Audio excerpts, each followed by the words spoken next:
And welcome back to ScavTalk, everyone. In today's episode, we're going to be discussing the latest Tarkov TV devcast with Nikita that he hosted on Battlestate Games Twitch, and we'll be discussing all details in that.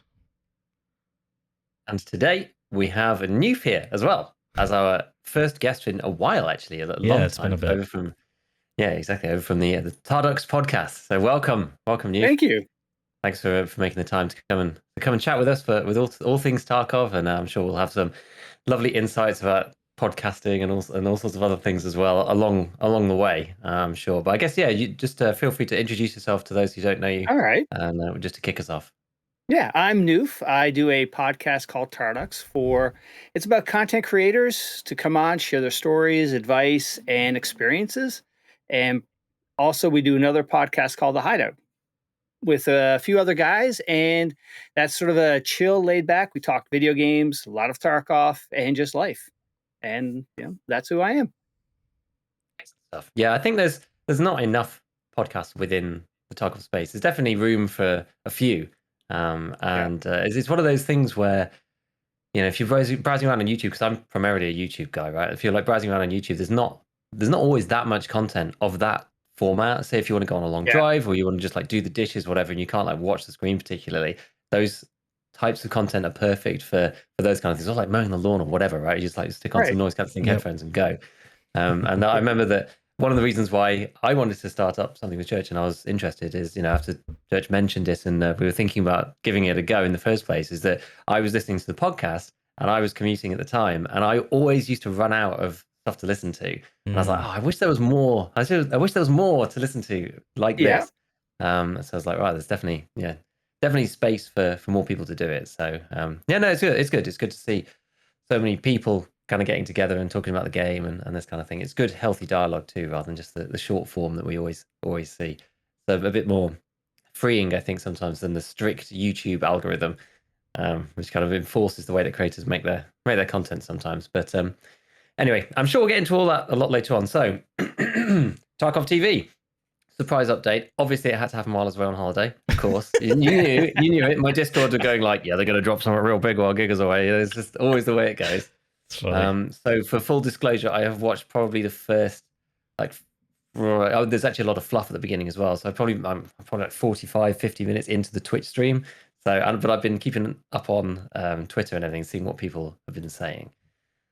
So I kind of know the hot takes at least. I hope so. So steer me if I'm going wrong. But let's just jump right in. Right, the biggest thing that I saw, and after I saw people talking about it on Twitter, I was kind of just like fuming around about the removal of Steam audio, which I think honestly, I think that's probably one of the biggest pieces of news that's been dropped. I personally think it's extremely disappointing. And I hope that they remove it when they have another solution. If they just say, we're not going to have it anymore. The way he made it sound is that I can't really tell, but it sounded like he was just going to delete it from the game. I was like, do not put us back to the regular audio for however long until this new system comes through. At least keep it until then, surely, right? Surely there's not an issue with keeping it. I really hope not. But that, to me, has been very disappointing. I don't know what your guys' thoughts are on it, but that sucks. It does suck because other games have managed to get Steam audio to work. So I don't know. I just, like you said, I just hope they don't delete it and just go back to what it was. Yeah, because the base audio, it's just like, do you play with Steam audio, don't you, Church? Yeah, I have. Dude, I used to be a doubter of Steam audio, and I think it was Veritas, convinced me, and it is even though it has some minor inconvenient slight annoyances, those are also oftentimes benefits. Even though it's real dude, it's actually crazy because sometimes you just hear a PMC yell he's taking damage, but he's nowhere near the vicinity, or a scav just blast your right speaker out and then it gets really quiet. Do you hear a key? And it's such, but these are minor things, right? As far as it changing the equalization to make it sound different so you can distinguish vertical from not vertical, essentially, of not Steam audio. I don't know, guys. It's just kind of it really is disappointing, and I don't I don't know why that decision was made. Was it I mean, I assume it was like a technical thing, like they couldn't get it to function within their framework, or I don't know. I mean, as far as I'm aware, I actually don't know. I'd have to look this up, but I want to say Rust has HFTR. I think that's what it stands for. Steam Audio, essentially. But I'm not sure about that, so I'd have to look it up. But anyways, it's just kind of like, was it was it a skill issue on BSG's end? Like, I'm not trying to be mean. I'm just wondering. I'm just curious. Was it? I don't know. It's just like, man, I know like Veritas is gonna be so like. He's gonna be so mad. Dude, he's gonna be so pissed. Because you got to remember, I mean, this isn't really comparing apples to right, but he got it working in his like mock demo thing, of Unity. I mean, it's just like probably like all pre-made assets, but whatever. He got it like the logic to work essentially, and it worked like better than like he fully implemented where sound like reflects off walls and stuff, so you can like it sounds like he's actually down the hall around the corner. But anyways, it just seems like it would be doable. I don't know. I'm just that kind of like, man, I really hope whatever, at Steam Audio may not work out. Whatever you guys go to afterwards, I just hope it's I hope it's good, man. It's just audio can be the most frustrating thing, but let's just hope, man. Copium. It's got to be disheartening for them after putting like a year into this, and now that's pulled out, and it just seems like they're taking more steps backward than actually progressing. I love this game with all my heart. This is my favorite game I've ever played, and it's just like I think we're struggling right now a little bit. Yeah, I think we're reaching a point in the project where the end goal is in sight, but there's so much stuff in there now that it's actually kind of hard to crowbar anything else in without breaking stuff, Yeah. It's like it's difficult. It gets to that point where it's so hard to retrofit in things that weren't designed for it. Like, as apparently, I mean, I'm no expert, but apparently Hunt Showdown has Steam Audio, but it was designed with Steam Audio inbuilt right from the beginning. And so, much like you were saying with Veritas's simulation, again, that's designed with Steam Audio built in right from the start. It has the plugin, whatever. Whereas these guys started with their own custom homebrew audio, and then they tried to crowbar Steam Audio in later, and it's just like these things never really end up working that well. And they've managed to get iteration 1 in, but maybe there were, there's supposedly 4 different versions or 4 advancements of Steam Audio. Maybe they were trying to work on number 2 and just going like, we cannot get this to fit properly, or we can't get it to fit with the resources required, and we have to make this cut and this cut and that cut, and we have to have very simple geometries, which means the stairs are still going to be broken and like all this stuff. So I can see why. I can see why. I think my initial reaction was mainly around the fact that I thought that they were just going to turn it off immediately. So as long as they don't do that and we have some kind of intermediary runoff period, then that's going to be okay, I think. But yeah, it's a bit sad because it makes you wonder, well, if this one didn't work, then how exactly are they going to retrofit something else in? Are we just stuck? Are we ever going to be able to fix it? Is it like the AI problems or other issues that we've talked about in the past, where I love this game a lot, and I think it's great for the most part, and I don't really complain about Tarkov particularly because most of the issues are either avoidable because of the way that you play or whatever. And I just feel like more and more we're getting into the situation where either the size of the project or the skill of the team or both in combination are getting to a stage where certain issues just cannot be fixed and they can't be solved. And you'd have to do it in Tarkov 2 or something. You need a full rework of the engines and some of the systems. Knowing what they know now, starting again, sometimes it's too hard to retrofit. Yeah, because there's so many layers, like spaghetti code of this slapped onto this to slapped onto that. And now, okay, if Steam Audio didn't work, what's out there that they're going to try to implement, and are they going to run into the same issues because there's so many interconnections for everything? Yeah. Exactly. It's very hard. And this is the thing. This isn't just a BSG issue. This is like all tech globally, right? You work on a project for long enough, it becomes almost impossible to retroactively add stuff in. So we're just going to have to wait and see. It's another one of those wait and sees, but if they're trying to implement something new, I can't imagine that we'll see it in a workable state in 2023. Maybe that's being really unfair, but I don't know. I can't imagine the game releasing with it. Let's put it that way.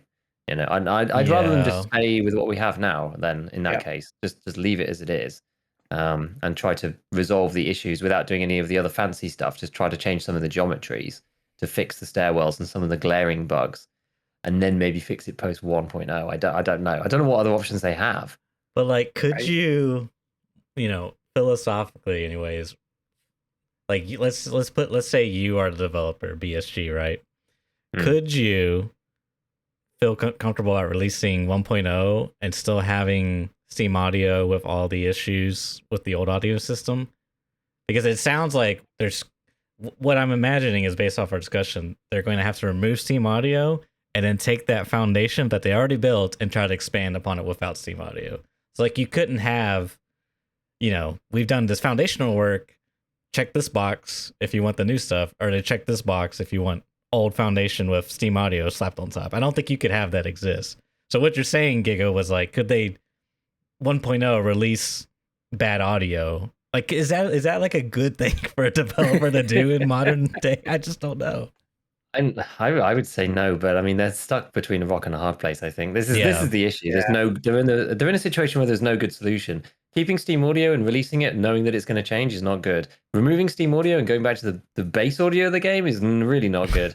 Having something in the running, trying to make it taking longer than a year, and then the game just not getting released because they just can't finish it in time, and they're just getting stuck. Like, that's, I don't know. I can just see them being pinched between those three options. Yeah, maybe they find some other magical source of audio, but the Steam Audio still works, as we all know from Veritas's video, right? Anyone who watched the 3-hour epic, which is definitely worthwhile to watch.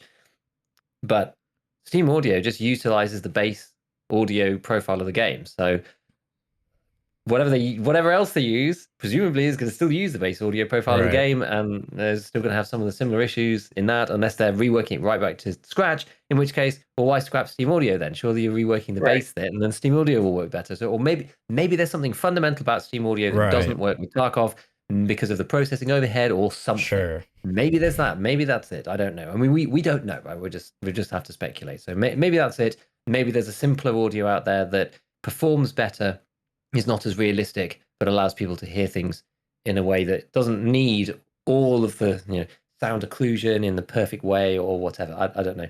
Let's hope. Yeah. That's the outcome we all want. Maybe it has something to do with how big they plan on having streets. They're talking about 50 PMCs on a streets map. Maybe Steam's audios, it might be too big for that to handle something like that. I don't know. Definitely possible.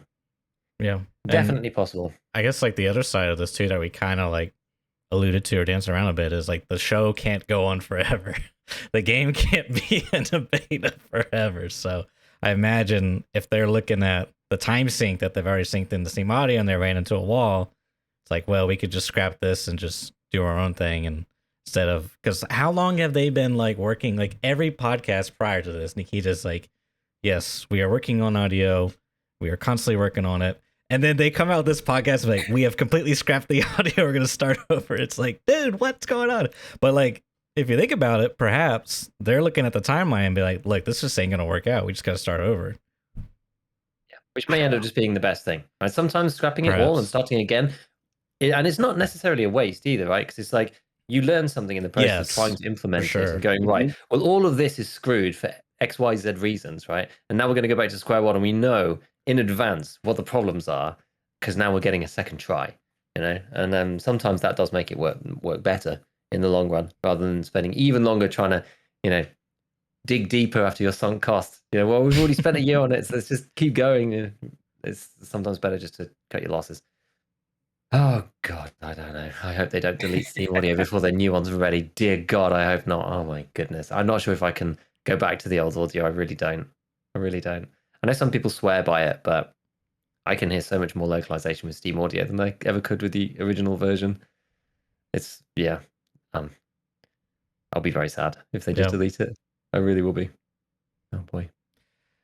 So what else was there? What was the other super hot takes out of the Tarkov TV podcast? The other one that came to mind immediately was the weapon and armor buffing using the repair kits thing, which seems kind of funny, and there's a lot of like big question marks, I think, on Twitter about this, just being like, well, I just repair the armor and then suddenly it gives me It gives me some kind Right. of buff. It's a bit weird. What's your take on So- this, Newf? I see you. That seems a little bit arcadish, you know. It's like, okay, I'm going to put this, fix my weapon, and all of a sudden now I've got a little better recoil just because it's randomly generated a little bit improved recoil, or I don't know. That one just seems wishy. It repairs your armor, repairs your weapon. That's it. It shouldn't give you any enhanced improvements. What do you think, Church? What's your thought? I mean, I kind of like it in the RPG aspect. It just feels so weird too at the same time, because it's like I see the words common, rare, buff, and I'm like, this is not the Tarkov I'm familiar with. Like, they've never used these like terms before, you know. You never like loot a safe and then you see like rare golden egg pop up. It's just kind of weird, but I don't know. I'm kind of interested in it. Like, I'm doing the a buddy of mine that I've been playing with. I think last swipe he did this. He used all the weapon repair kits that he could to get max weapon maintenance, and I guess that skill isn't like fully implemented in the game, but essentially the only benefit you get is at max weapon maintenance, which I think reduces like durability burn by 50% and improves repairs, and I don't know, it does some stuff. And anyways, so I've been like doing it on the side to level it up, and it's whatever, but it would kind of give a more interesting purpose to repair kits on the weapon side, because like armor repair kits, they're pretty good, pretty valuable, but like for the weapon repair kits, I just feel like they don't really do anything. Like, I don't really see the value in them. I guess you could like argue saving money, but I much rather use mechanic to get the best possible repair on like a gun I really care about, or I don't know. The whole system's kind of weird, but anyways, I'm like interested to see what they're gonna do. I will say this: the slides they showed were like very scary. Like, the first slide was like slick, rare buff, damage reduction 50%. I was like, okay, that seems a little crazy, but I think the next slide. Yeah, go ahead. As long as you don't have to wear the bomber hat to get some improved, repair performance or something like that. If you're wearing the right, clothing, right, get some enhanced. Like, no, you wear the welder glasses, you get like a bonus 50% chance when repairing guns. Yeah. Oh God. I don't know. I'm not sure. I don't want to like make any. It is weird. Like, it seems like such a left field thing, and like it's kind of a weird like heavy RPG thing element to the game. And like there's questions around the like they mentioned dispersion, I think, in like the weapon recoil bonus that the repair gave, which is, whoa, they're dropping that term now. Okay. But anyways, what do you think, Giga? What was your reaction? Yeah, so I mean, I've only had a sort of cursory glance over it at the moment. So this is very much a surface level for the time being, but it's not the way I would have done it. Let's put it that way. Not the way I would have done it, because I'm actually not opposed to randomized statistics within classes of weapons, armor, that kind of thing, in an RPG kind of way. Okay. But this is like the complete other way round of doing it. Like, the way that I would do it is that it would be on items picked up in raid. So, if you find a weapon in a box, it might be better. So the trader weapons are always going to be like the base weapons, right? With no buffs or anything. Yeah. But if you find an M4 in a crate, it might have improved recoil control or whatever, because that sort of then enhances those that you find in raid and makes them slightly more special, or maybe make something more interesting. But the further point to that, which I find the most fascinating personally, is that it makes the flea market more complicated. Player-to-player trading more complicated, not necessarily in a not in a bad way, but I find that it's sort of, I don't know. To me, I would like it. I personally would like it. So it's like you're looking through the list, and some of them have got different buffs, and some of them have got malfunction chance, some of them not, and it stops making everything so. I'm trying not to use the word fungible, but like one M4 is the same as another M4 in time. It doesn't matter. Like, any M4 is just interchangeable with any other M4. It doesn't make any difference. Whereas it's like, well, this one's got a little bit lower on durability, but it's got this extra buff for recoil, or horizontal or whatever, and then it's kind of then up to the player. It means that valuing those items becomes quite difficult actually, and sometimes then people would sell ones that are really good, not realizing that it's got this extra buff that people really seek after. Yeah.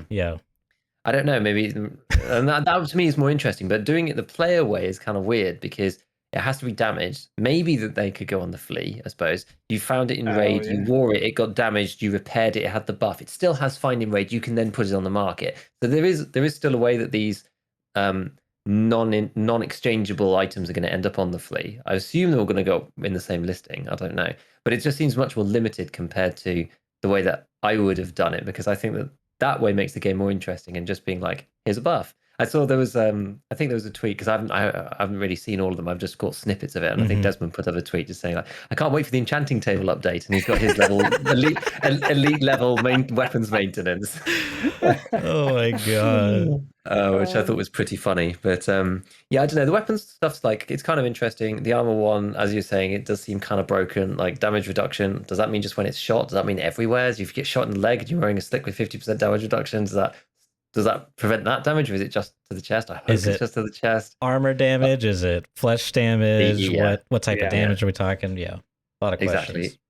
Exactly. So, a few questions about that. I guess it probably is just like armor damage or something, or maybe like player damage through that particular armor, something along those lines. But yeah, some of those does seem a little crazy, having like damage reduction percentage as a stat. I'm amazed that came in as a modifier at all. You'd think like increase durability or something would be the way that you'd go, rather than you're going to take less damage. It's just like, I've got my 50% less armor damage slick on, and like popped a Meldonin in the other one, and it's like you're minus 20 from stims, you're minus 50 from your slick. You just run around like a supreme juggernaut. So there's I'm sure there's going to be some weird shenanigans, but yeah, like I think it's okay. I just think it would have been more. I think it would have been more realistic and more immersive to have done it the other way around with the finding raid stuff, and have it done that way rather than through the repair kits. But it is what it is. We'll see. Well, the quick comment about something you said just a few seconds ago was that I didn't see that. So like the damage reduction 50%, and again, this is all just like a slide they show. It's all probably placeholder, just numbers. But it was like you have the 50% damage reduction, but then it has a separate durability count like 4 times. So maybe like after 4 ticks of damage, then the buff disappears. You know, it's not like yeah, which I assume is same for like the other like weapon stuff. I don't know. I mean, we have to see as all this comes what they decide to do with it, but it's just like even more weird. It's like it does kind of like really like, you know, it's like realism's like held up here, and then they add this, and it's like, well, what about real? Like what were you doing for real? Like I don't know. It's so weird, man. I just never would have anticipated something like this to come to Tarkov, but I'm interested to see what will happen. I think it is going to be very weird because, as you said, Giga, is like you would want to take I couldn't buy a new gun and enchant it, right? Or a new armor. I'd have to like use it, damage it, and then repair it to get the buff. So I can already see people going into like nighttime woods or, you know, nighttime shoreline, firing off M4s to like wear them down, shooting each other with armors, and then extracting just to repair it to get buffs. It's gonna be so ridiculous, dude. Oh my god. Yeah. You go to woods, you take all your armor. You're like, oh, I'm just on my armor run. You know, you take it all with you. Right. You stand on the mines. You like blow yourself up. You throw it away. You heal up. Get another one. It all comes back in insurance. Yeah, weird shenanigans. Super weird shenanigans. Absolutely. But yeah, it kind of reminded me. These things remind me of like the Diablo 3 auction house. That's why I was thinking about it with like different things, because not that it's the same anymore with finding raid, but I used to have lots of fun on that, just picking up stuff with like good stats, because people wouldn't realize like whether most people just didn't know where the roll tables were, right? So you go like, oh, this one's like right at the end of the roll table, and you'd like pick one up, and it was like super cheap because they just wanted to sell it, and you then relist it higher up where it was actually valued, and it's kind of like a valuation thing. It's not really a game thing. It's like, you know, the auction house / flea market, whatever. But that's not really Tarkov anymore. So I don't know. We'll see. But yeah, it could be cool to pick up something from somebody that's got some like thick buff, and you're like, oh, it's kind of neat. But yeah, if it like wears off, it's kind of got even more limited usability than armor and weapons already have, which is, you know, 3 raids at most of the time. Right. Yeah. Or you go in, you get it all all jacked up. You go in and you get sniped by the scav buckshot sniper guy, you know, and then that's it. All right, done. Yeah, that one, the old buckshot one, or the PS from 200 the PS yards. scav. Oh god, the buckshot scav to me is just like it's no big deal compared to the T45 or PS scav. That one is insane.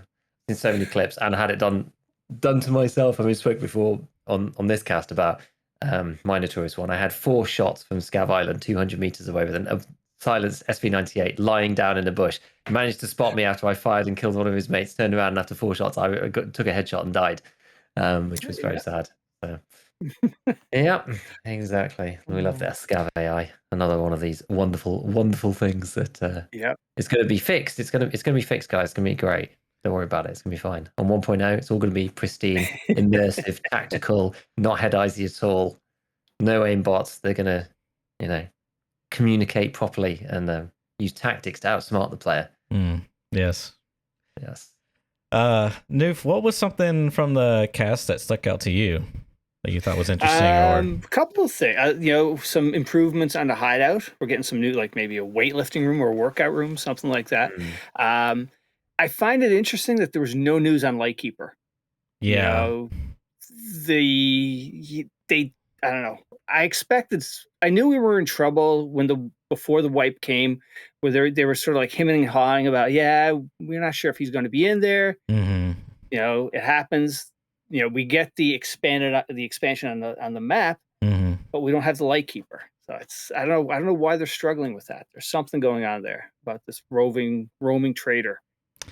Yeah, it's really unfortunate. I mean, yeah. I mean, like, part of it is that Nikita doesn't want to spoil anything, right? And, we got this.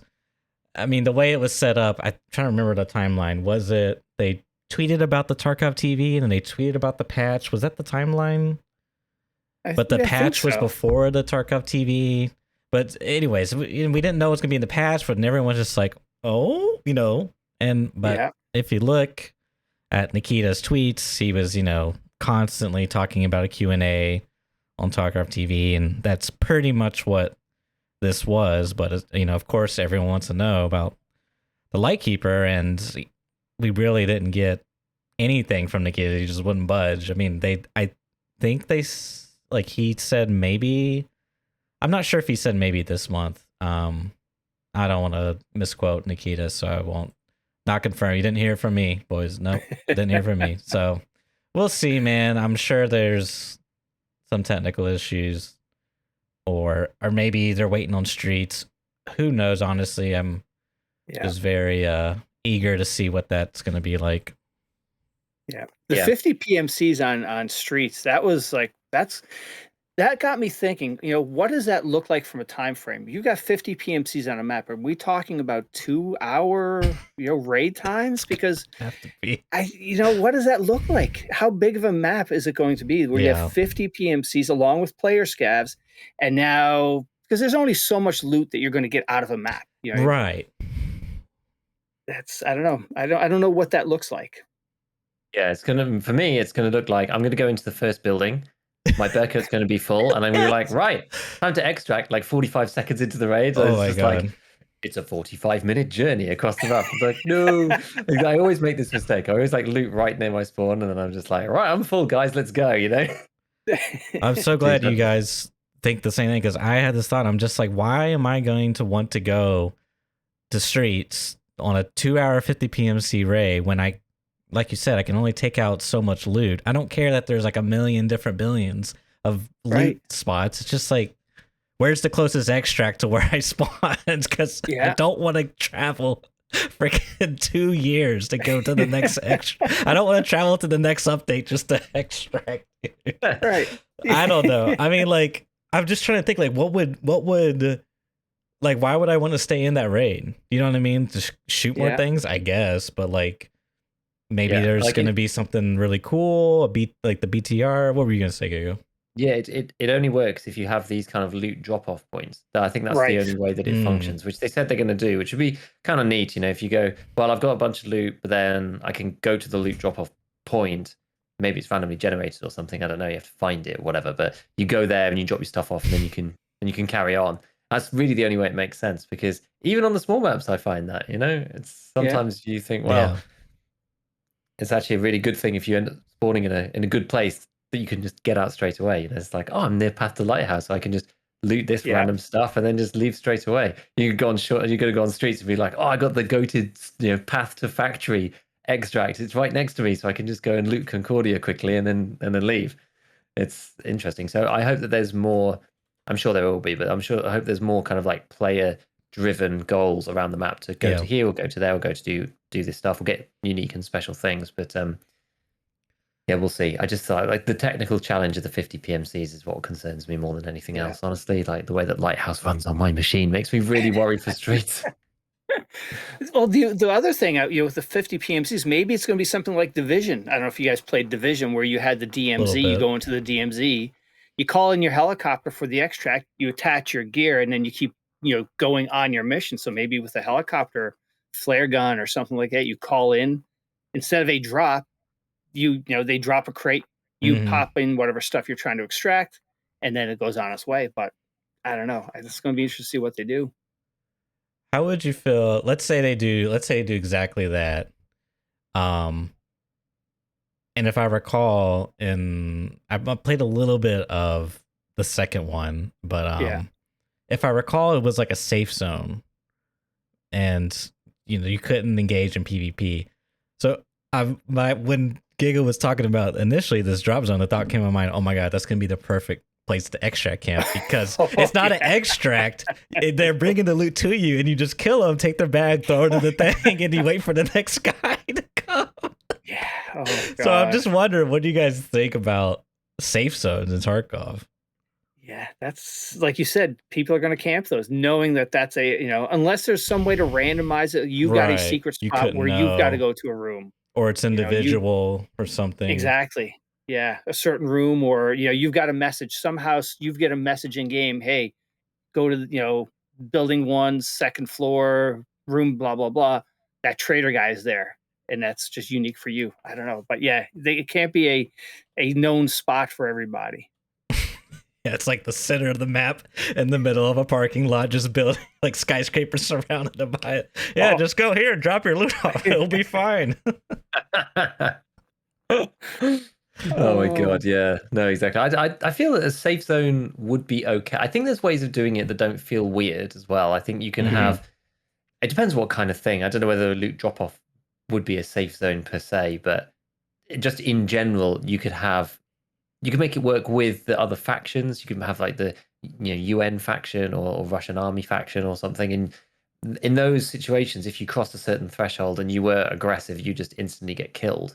So it wouldn't necessarily be safe by, I don't know, the sacred circle of safety where you can't die. You know what I mean? But it would be like any people who do aggress in that area, and you could turn those have people up in mountain machine guns or whatever, like the rogues. And if you are aggressive, you just have them on like everything's on 11 anyway, so maybe we put them up to 15 or something and make some extra new notches for them.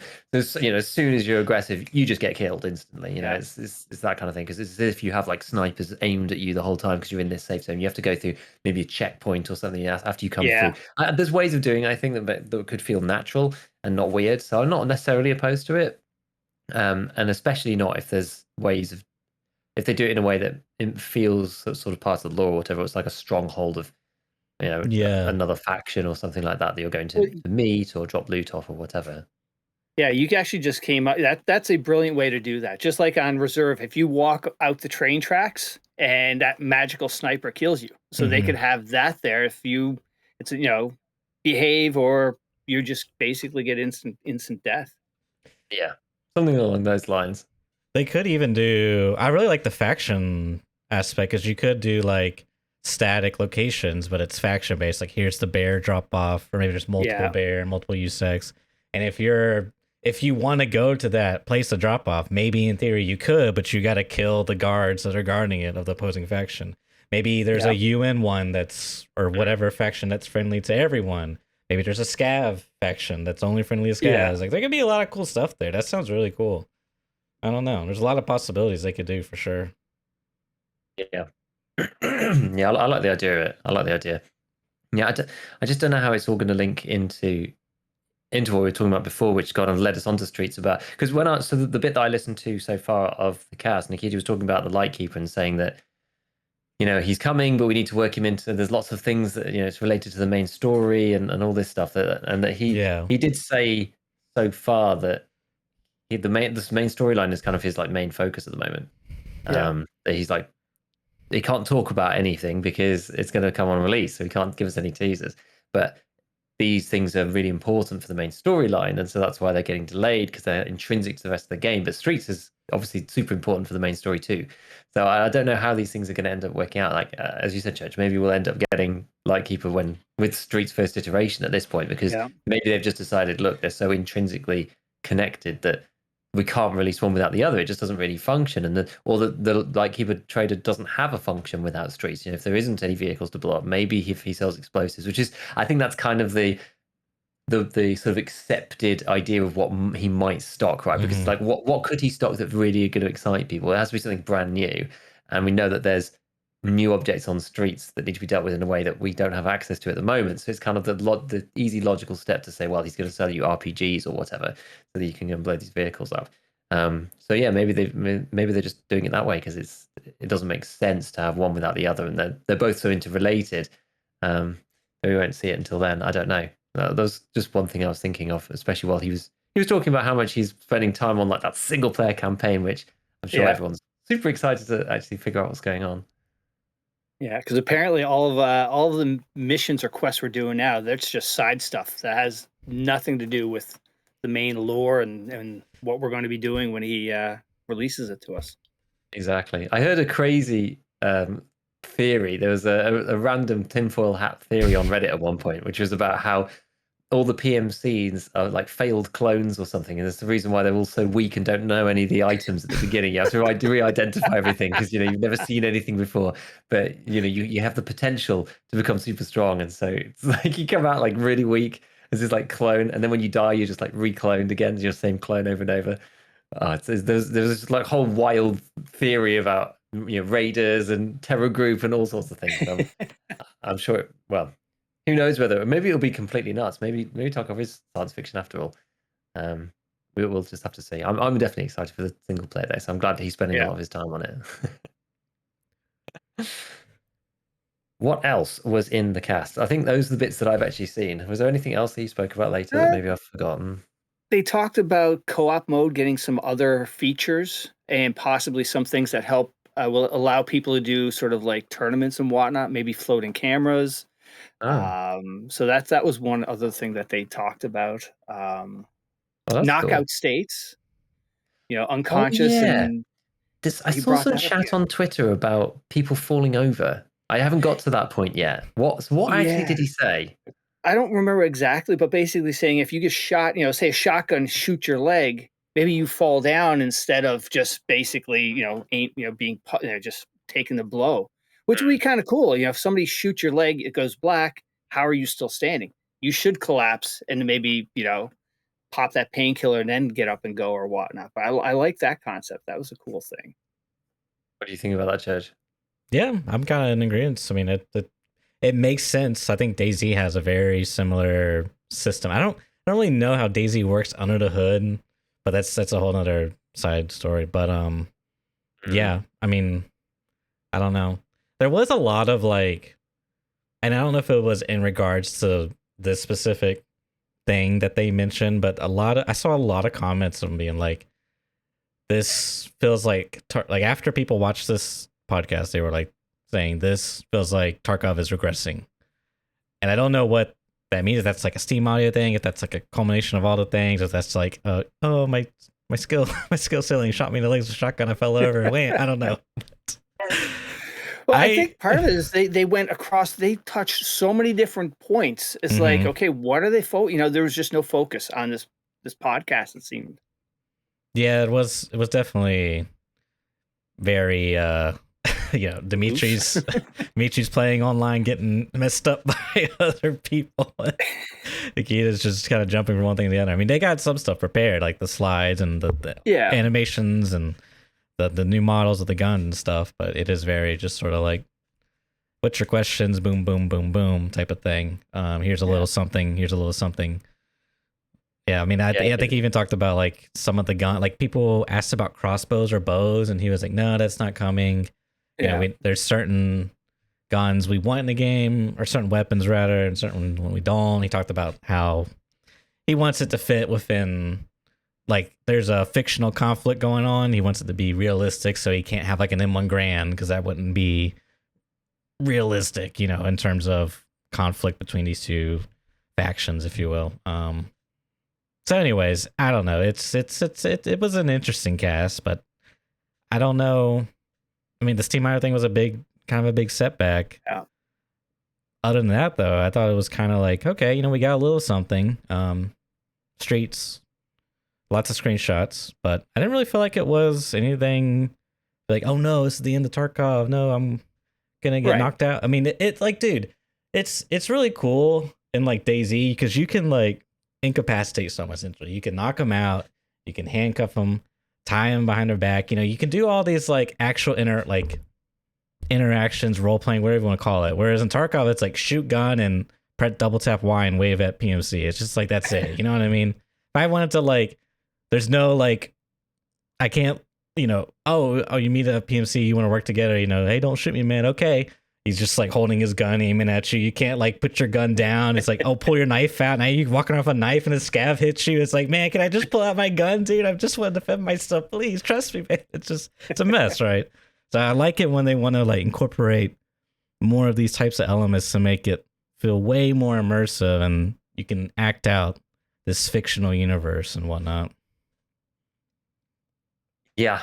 I'm still thinking about shotguns and the legs. I think the thing about the way that the community is perceived is they've like fixated on certain elements of being just like, well, shotgun better's gonna be like super OP, and people are thinking about it a lot. And I don't know. I've seen, taking a step back and just sort of like chilling out this week, not really being aware of what people are talking about, just seeing the community just do its thing has been sort of interesting because there's some people who are like so far on the like, oh, but you know, they're just trying to do, oh, but you know, there's this, we've got to give them the benefit of the doubt, but it's like so, it's too much. And then there's other people on the other side of it being like, the game's dead, you know, in decline, this is it, sucks, right? It's just like the biggest eye roll ever, you know. Can we just come to some kind of like middle? I feel like very much in the middle ground of just being realistic about certain features, but still enjoying the game for what it is. And but I think me and Ched talked about this last time. I never really thought about it before, just about how the people who play the game a certain way, but continue to play in the way or in the areas that it works the least well, and then they're just like, the game's terrible, you know. And it's like, well, you can play the game other way. You don't have to play it that way. And I know that they want to. That's fine, but that's kind of like wanting to be able to drive your car at top speed everywhere, but like, oh, there's other people on the road and it sucks, you know. You just have to like, you just have to deal with it, right? It's like it just is what it is. And about the actual shotgun change itself, that's the only one that I was thinking like, oh god, because that could make it so that shotguns are really the only thing worth, well, leg meta in particular, not just shotguns, but leg meta is the only thing worth using. And there was quite funny because he mentioned about the armor hitboxing, and he's like, you know, I know a lot of people have been asking about the armor hitbox reworked, you know, I'm just not sure if we can get it in. And I was just almost thinking like, I'm sure there's a good 50% of the communities that's hoping that it just never goes in, because the amount of like reworking and rebalancing it's gonna take. You know, if you then suddenly have a tiny little plate on your front, you get shot in the leg and you fall over, it's gonna change the game quite a bit. And I don't know if it's necessarily going to be for the best. I really don't. We talked about this at length last time, so I won't go into it too much. But I just feel that the what people get upset with is like the RNG-ness of the game going up, and fights not really being about skill anymore, and just about whoever gets the lucky hit or the lucky shot or the lucky slip through the side of the armor or the lucky leg shot, and it just blacks the leg and gives them no stamina, which is the trigger for them falling over, and then they're just an easy kill on the floor, whatever. You know, it's like there's all these things which seems to make the game less. Well, it's the skill cap thing, right? It's the skill cap element. So the better player doesn't necessarily win as many times as they do at the moment. The more of these kind of things that they put in, and that element of the community always gets upset with this kind of change. So it's tricky balancing it. It's tricky balancing it. I'm not sure. But But actually, you Oh, brought, boy. you know, so you just sparked something in my mind. It's like, okay, you get the blackout leg or whatnot, and you fall over, but maybe if you get your blackout arms, you drop your gun, and now you've got Yeah. to take a painkiller to retrieve your gun. You know, just that could be kind of cool too. Yeah, it's always interesting to see how these things end up affecting the actual game in reality, because there's so many things I think that they would have imagined get implemented, and then this is a kind of cool thing, and then how it gets dealt with by the players is like a completely whole nother Right. zone of kind of like vicious evolution. You know what I mean? Like the patch that they released. I read through the notes while I was away, and they fixed this dolphin diving thing. But it doesn't take long for the community to figure out where the holes are and the ways to min max these things, because they're just mechanics at the end of the day for most players. And so, then is everybody going to go for a hand shot, or it's just like there's so many, or you've always got your arms up, and so you always get shot in the hand. So whoever shoots first ends up losing their gun every time. There's like so many. It's so hard to predict the kind of knock-on ramifications. These things, like so many things sound really cool in concept, and then they're so hard to implement in a way that's like fair and also engaging and fun, and not just really annoying. Yeah, and keeping it immersive and not just irritating. Because what was it? Somebody quoted me the other day when I said having to rebuy the game every time you die is realistic, but is not immersive. So there's got to be careful. Just got to be careful about what they add. I don't know. There's lots of interesting ideas, but I think we always need to be a bit skeptical. We're getting the org though. I saw the org clip. Yep. I did see the audio's not right for it though. They're not ready to drop that yet. Yeah, apparently. But did I see Pestley tweet out? He's saying like, "Dear God, no, I don't want to go back," because I think that's what they used as their main rifle in the Aussie army when he was there. He's like, "I've had enough of the org. I don't want to see it again." Funny stuff. Yeah, I try to like glean some insight from the little presentation they showed of the animations and the recoil, but he never did ADS. Like, I was really curious how the scope looked. I'm pretty sure it's pure crap. Probably. But yeah, it looks kind of okay. Maybe it's gonna be better than the G36. I hope. I mean, it's a bulb up, so maybe there's something there. But the SR2 though, now that thing, if the presentation they showed is gonna be 1-to-1 to what comes out, dude, that thing looks like a laser beam. Looks pretty good. Don't know what ammo he was shooting, but looks pretty good. Yeah, one of the selection, I suppose. One of those 4. Yeah, but they're pretty good. They're pretty decent. I don't know. Did it look super laser beaming? I didn't actually see that clip yet before. Yeah, it looked pretty good. They look pretty straight and narrow, up a little bit, and does it look better than the looks MP7? Look better than the P90? I think it looked. I wouldn't say P90, but better than the MP7. Like, take out suppressed MP7 subsonic is probably where I would put it. Yeah. Interesting. Yeah, I'll watch the clip later, but yeah, it's interesting. I don't know, because my prediction for this was that it was just going to fit into the middle of the meta of all the other SMGs, not really do much. But we'll see. I don't know. Yeah, we will see. Was there anything else like of real note? They're shelving. What are they shelving? Not hitboxes, but the rigs. Being able to come up with customize your rigs and whatnot. So that's being shelved. That's not going to be giving any attention right now for the short term. Yeah, which is, I think that's fine. Yeah, that's fine. We have enough rigs. It's okay. Yep. It's all right that we can't customize them. It's fine. Whatever you want to do, you can do. I think now that we have the biggest limitation actually was the 3x1s. Now that we have a few more of those, I think it's a little bit better. And we have a budget one too, right? You can buy the CSA rig, which there's different grades and levels of it. Beforehand, it was really just that alpha rig. Yeah, it was only one for a long time. Yeah, but now they've added some of the armor rigs have them, the 3x1s, and that CSA rig's got it and stuff. So it's like there's now more options for it, because beforehand you just couldn't really use 40 rounders, and I think they're still probably quite underrated, because regular mag is -3, -4 ergo, something like that, and the 40 rounder is usually only -7 or something. So you give away 3 ergo to get an extra 10 rounds. And on 5.56, I actually think it's worthwhile if you're running the higher fire rate guns. Not that I ever do anymore, but if you were, because you'd unload a 30 so much faster than the guy running an AK, Having the 40 just gives you that little bit of extra oomph without taking the minus 16,500 ergonomics from the 60 rounder, you know. So it was a nice middle ground. I was running one. It was actually the very last video I put out for 1211 was the M4 build with the 40 rounders in it, with like the min max sort of budget thing, and then 1212 came out and blew everything up. But it's what it is. I've just not seen anyone run those things, but I think they're cool. I think they're kind of cool. Maybe I'll start rerunning it with the MDR or something like that. It could actually be neat. MDR with the 40 rounder, because it's got high ergo anyway, so you don't really care as much. Yeah. I just had an idea. Anyway, for another time. For another time. One thing. Oh yeah, no, you go for it. I was gonna say one thing I want to jump back to was Newf mentioned the hideout editions Nikita was talking about, where you could like strength train, I want to say is what he was saying. Like you could, I mean, I could just see it now. You know, there's a craft. You get 2 car batteries and a big metal pipe and some blue tape and some keck tape, and there's your dumbbell. You start training strength. I mean, have we talked about this before? I know, like in the ScavTalk a long time ago.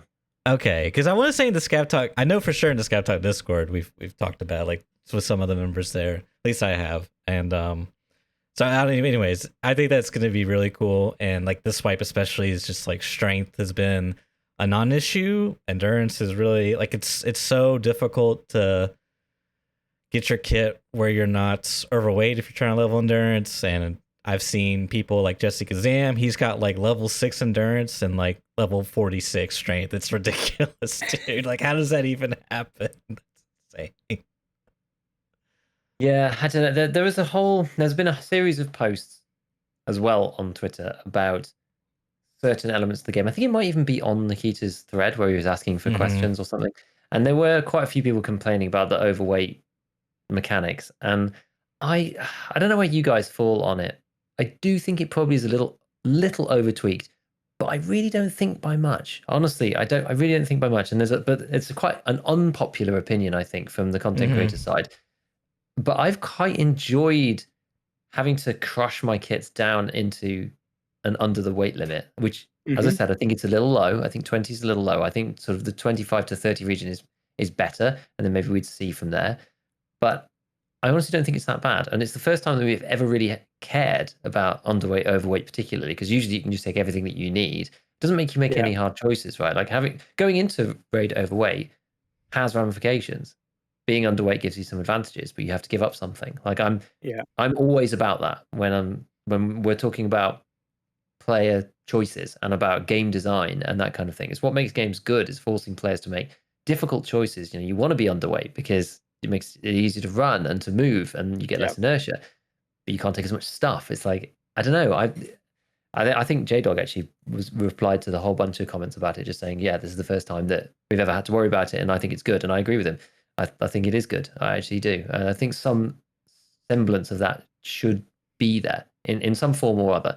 And I think this is the first time that we've had it. So I'm okay with it. I'm honestly okay with it, because I'm okay with going into raid overweight too. I think that's the thing. People want to be able to move around super freely or whatever with any kit, or at least with what they consider a basic kit. But I quite like that there's that choice to be made, and you're forced to make that hard decision. I think it's okay. I think it's all right. What do you guys think about it? It's going to make people play. It should make people play a little bit differently. I agree with you that right now the weight should be bumped up a little bit, so you're not I guess penalized right away. But yeah, I'm okay with the weight system the way it is, because I'm going to think, okay, I need to keep getting my stamina when I'm walking, so I'm going to make the right choices, and it adds to the game, I think. Yeah, 100%. I mean, pretty much share the same opinions of you all, in that this is like definitely the first wipe where I've looked at weight on everything, not so much attachments, but like gun builds, like, hey, how much is this M4 weigh versus this AK 101? How much is this rig versus this rig, and the space efficiency, weight per slots, and like it's a whole new side of Tarkov that's pretty much been non-existent. Like they did some tweaks in the past, like backpacks that made them heavier. Like I think like the Attack 2 and the Pilgrim, this, that, and the other. And the Ash has always been very heavy, but by large, for the most part, weight was just a non-issue. It was only when you're in raid and you had looted stuff. Now it's like, dude, I actually have to like rub two brain cells together to like formulate a good build. And I really enjoy it. I enjoy that part. So I think it's cool. I again, as you guys said, I feel like it is perhaps a little overtuned at level 1. But I don't know. I mean, it's just kind of a weird thing too, because you think about it. Anyways, I won't go down that rabbit hole. But yeah, that's cool. That's cool. My chat can enjoy the immersive viewing experience of watching me drag one ammo at a time into my secure container. Be like, am I overweight yet? Am I overweight yet? Am I overweight yet? It was good. I was like a 60 stack and then like a 43 stack. They were just like, dude, could you just leave it out? Like, can you just stop? That's funny. Yeah, but like even in raid, it's like, okay, if I drop this bottle of water, I'm going to be over the point where I can actually, I'm not going to get impacted with my stamina. And it's just like, okay, you're balancing while just trying to get out. I really, I'm liking it. That's a really good point too, is in raid, which I haven't reached this point, but I'm sure I will at some point, where I'm going to choose, like, even though this motor sells for a lot in the flea market, it's heavy. So like instead of it being like slots per ruble, it could be like slots per weight, slots per kilogram. How much does this thing weigh versus this other thing that's equally priced? If it's lighter, it makes more sense to take it. It's kind of neat. I haven't really reached that point yet, but I'm sure it plays into somewhere. I mean, fuel is a great example. It sells for a lot, but that junk's heavy. Yeah. I think the issue with the way the system is implemented personally is that, and I think that this would fix a lot of the community's kind of like issues about it, is that the switch for endurance to strength is just so binary. Yeah. And I think we spoke about this before, right? If you had 20, whatever your weight limit level means in terms of what you can carry before you're overweight, anything underneath is 100% endurance. And then you've got some upper weight limit of, I don't know, 35 kilos or 40 kilos or something, where you're then leveling 100% strength. But somewhere in between, you get a bit of both. I think that would make people happier. Yeah. So you can then level both together. So you're going like, oh, I'm running a medium kit. Okay, well, I'm not just only leveling strength now. I'm leveling some combination of the two. And you could make it less efficient. I think we said about this before. You could make each one 40%, say.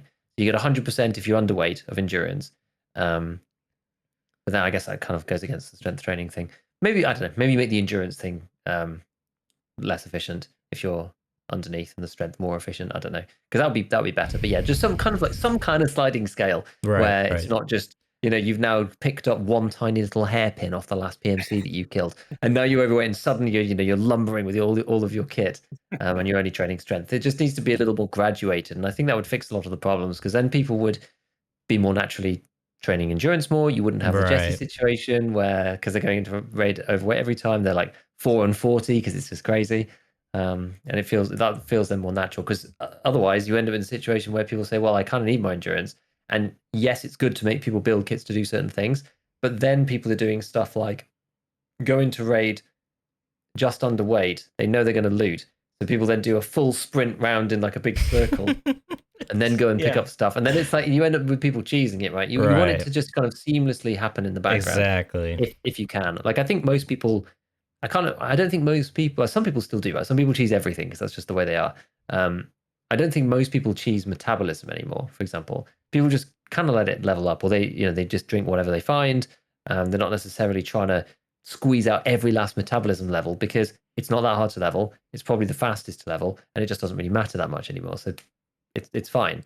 And so you kind of deter people from cheesing just by people feeling comfortable with leveling it up just naturally.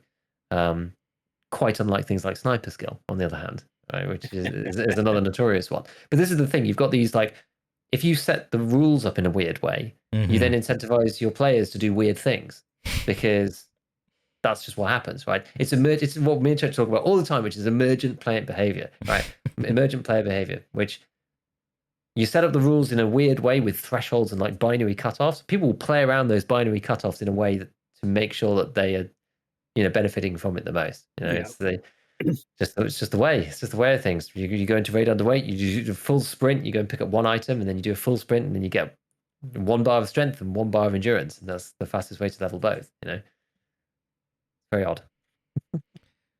Now, Yeah. actually, I'd love to get both of your takes on the sniper skill because, like you said, cheesing the sniper skill. How would you like to see sniper skill? You know, how would you like to see you gain sniper skills? Get out your pen and paper, boys. No. Oh boy. You want to go first, Am I Josh? going down a rabbit hole? I mean, for starters, why do headshots not give you bonus points is my biggest question. I feel like that's the whole point of sniping, of bolt action specifically. I don't know. I mean, I think as Giga put it, like it should, when we're talking about strength, like it needs to be less binary, more in the background. And how you do that is you have it on a spectrum. You know, if you're like closer on this side of the sniping skill leveling, then you level it really fastly. You know, if you're like closer on this side of the skill leveling, then you get very minimal points. You know, I don't know what that looks like, but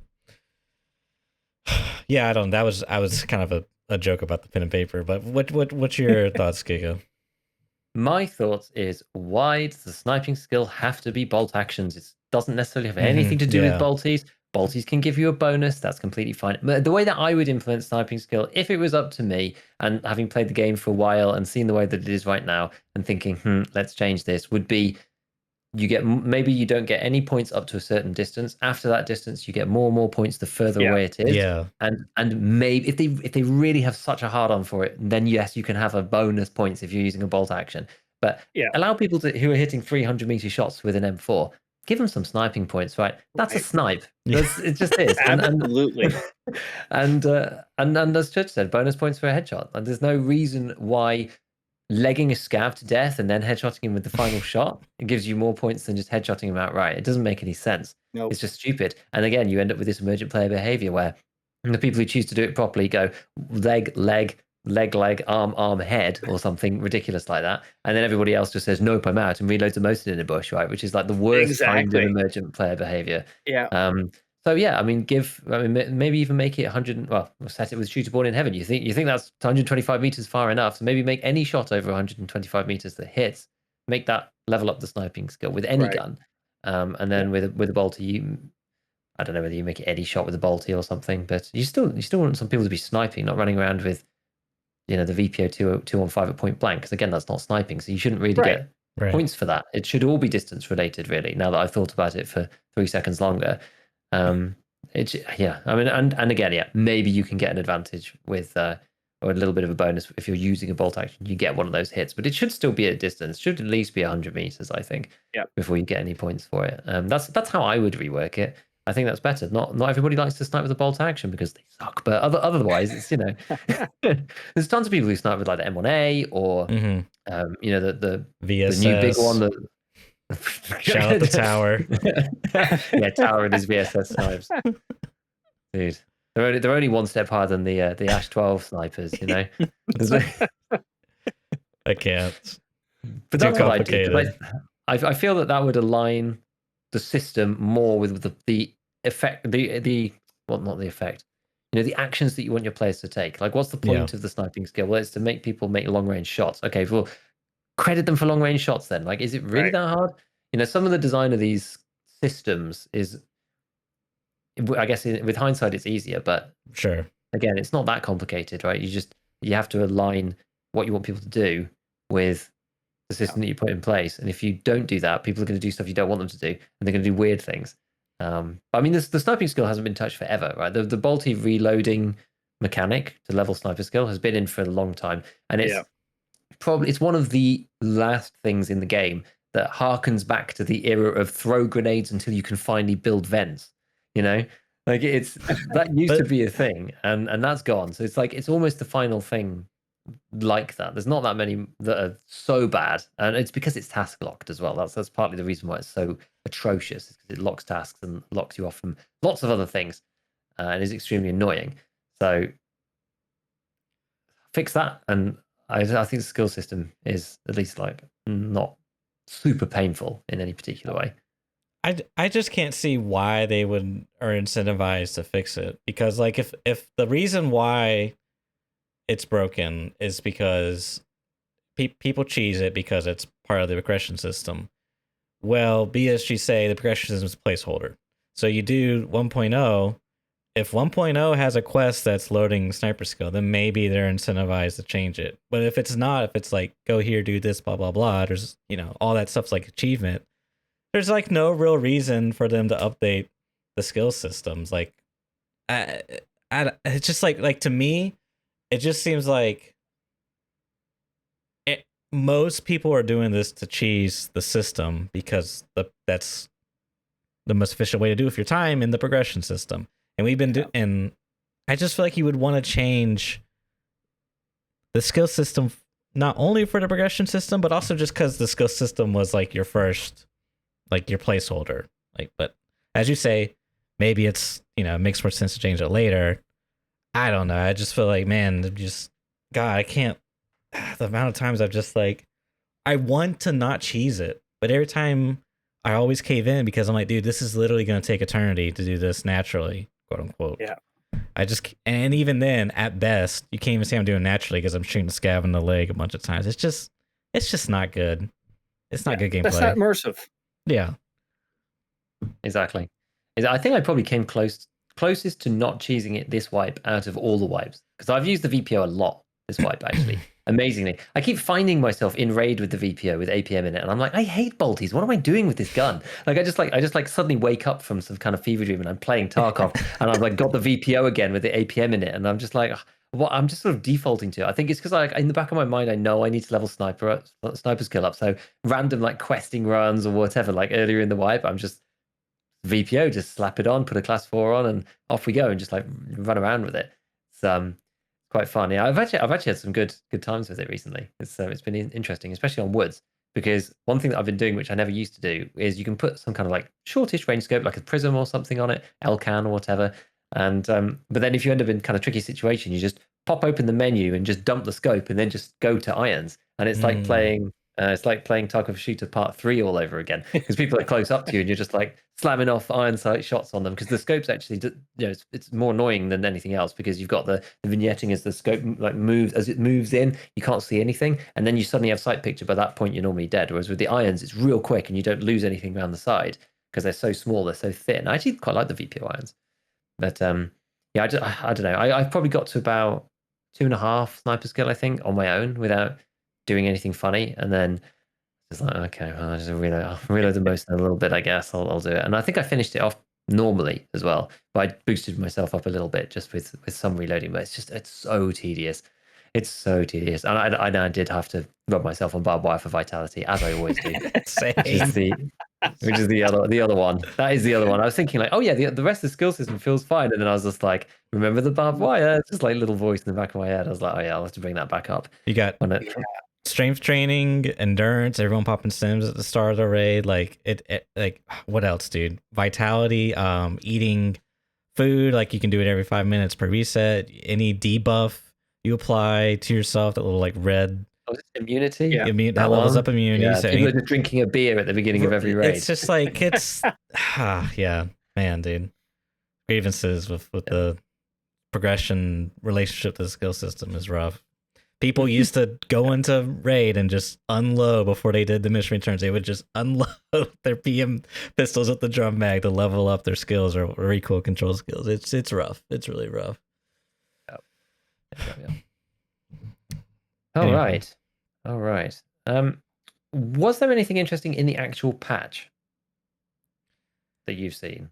It looked like because I was like, oh no, have I missed some enormous patch here with all sorts of content and the Lighthkeeper? And then I read it and it was just like list of fixes all the way down the page and MIP streaming, and that was about it. But I've not seen anyone's take on whether MIP streaming is any good. This new version, I don't actually know yet. Has anyone tested it? Have you seen? I haven't tested it. Anyone's like done any tests or anything? Okay.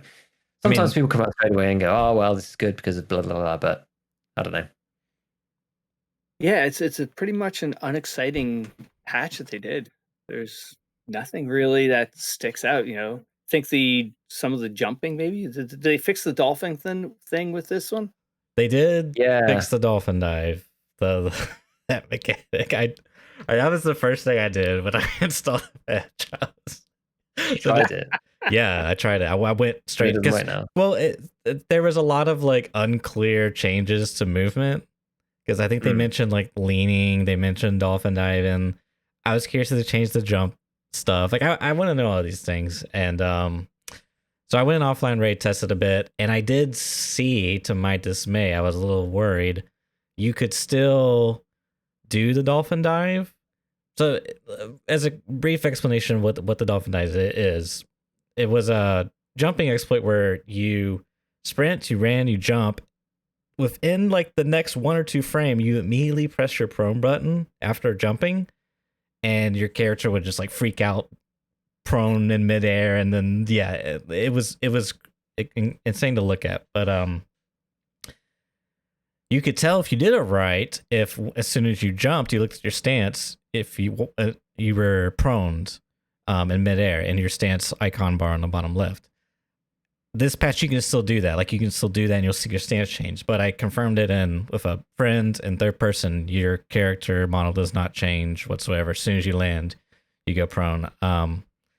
Assuming that your hitbox is accurate to the character model and that isn't wonky, that's a whole nother thing. I didn't really test that, but I'm gonna trust them that they fixed it through and through. Now the part that surprised me was you could still jump and shoot the ridiculous freaking bunny hop stuff, dude. I mean, it's like I've been like messing around with it a little bit.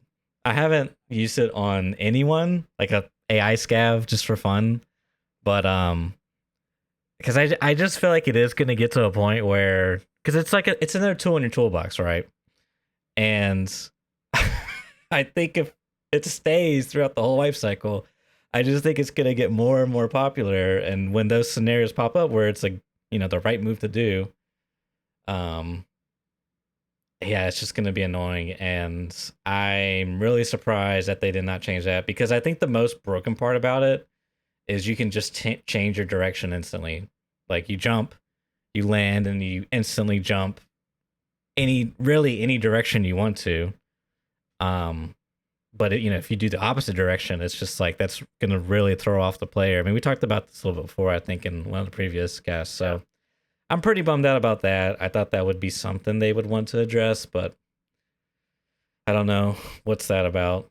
So yeah, I agree with you. It's very hard to know, because that's why I asked, because I was like, I don't really know. It says fixed an incorrect animation that led to ability to go prone whilst jumping. Fix the speed of leaning animation whilst using QE leans during slow Alt A Alt D leans. It's like, okay, well, you just got to go into game and test it, right? Because like, what does any of this actually mean, and have they changed it? The one that made me slightly worry was fixed incorrect player movement speed whilst crouching. Now, I did notice in the animations update originally, I think we spoke about this, about how you can move a lot faster now whilst crouched, and it feels kind of nice. Yeah. Was that a bug? Is that fixed? Is that different now? Is crouching different? It's or is different. Is it a different bug that I was not aware of that's been fixed and everything still feels like it did? Because I hope that they haven't got rid of that, because that would be unfortunate. They got rid of it. What, the crouch, like walking at like a faster pace? Yeah, you're full crab now. It's like, oh no. It's really, it felt so good. It felt really good. It did feel really good. I'm not. Yeah, I don't know. I mean, make it lose stamina or something. It's almost like a crouch, like sprint. I kind of like feel the game sort of could do with it. I don't know. Yeah, because it was like I felt myself using it, because you could like crouch and like have a lower profile and then like quickly move behind cover. You know what I mean? Right. Whereas like now it's just like, I think you just stand up. Yeah, you either turtle your way, or you just stand up, and once you get enough stamina, you just run like a madman. Because it feels like night and day, dude. Like, you're really slow on full speed crouch. I don't know. Okay. I thought for a minute you were saying no, it's fine, and I was like, oh no, you're saying it's gone. It's gone, dude. Upsetting.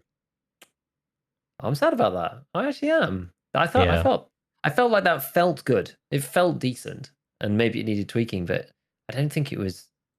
I don't feel like it felt that abusive, right? You're still a lot slower than when you're walking or when you're sprinting normally. Yeah. And most people just sort of sprint their way around the map.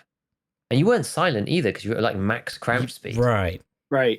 So I don't really feel like you were really like gaining anything without losing something. I do think that now when you go minimum speed while crouch, it's a lot quieter than it was before. I think. I'm not confident on that, but Okay. I almost feel like what happened was with the new animation system, the speeds were set too high for crouching or something, or the animations weren't.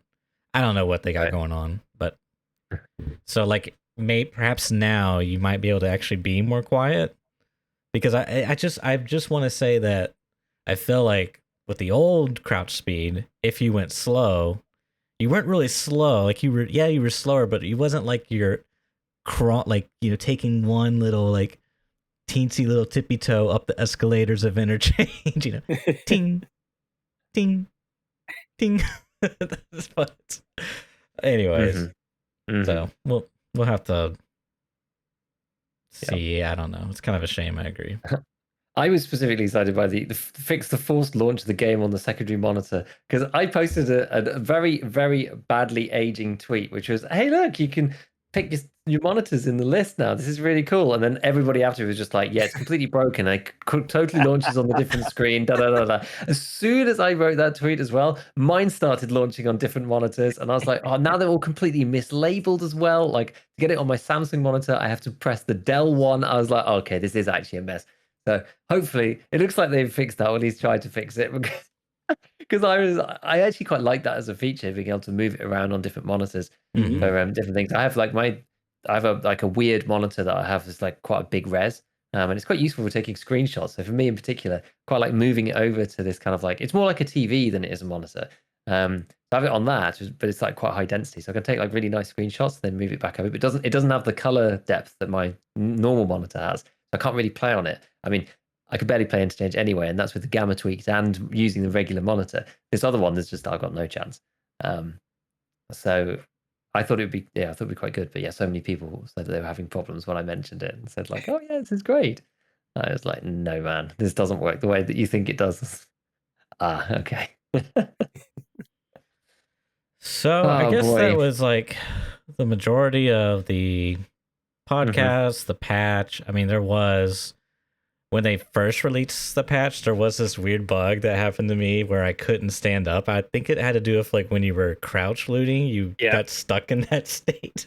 I was in a Discord call, I was freaking out. I was in the little the cabins and woods next to the center of the map. And I was looting the safe, and then I was like, God, I can't stand up. Help! I can't stand up. I was freaking out. Dude, it's funny. But I think they fixed that. Yeah, I think it had to do with weight. If you picked up something while you were crouching, you couldn't stand back up or something along those lines. And yeah, it was really scary. But yeah, they fixed that, which is nice. So other than that, I mean, I think that's all we got. We just have to see what comes in the following months, you know, maybe years, dare I say. Yeah, I don't know. I was kind of surprised we actually got a Tarkov TV now, because Nikki said, "Oh, it's been a while since we've spoken." But I feel like it's quite soon. You know, I don't know. Like, versus getting 12.30 in the first place, I wasn't expecting it for a little bit, so it's surprising, and we'll see.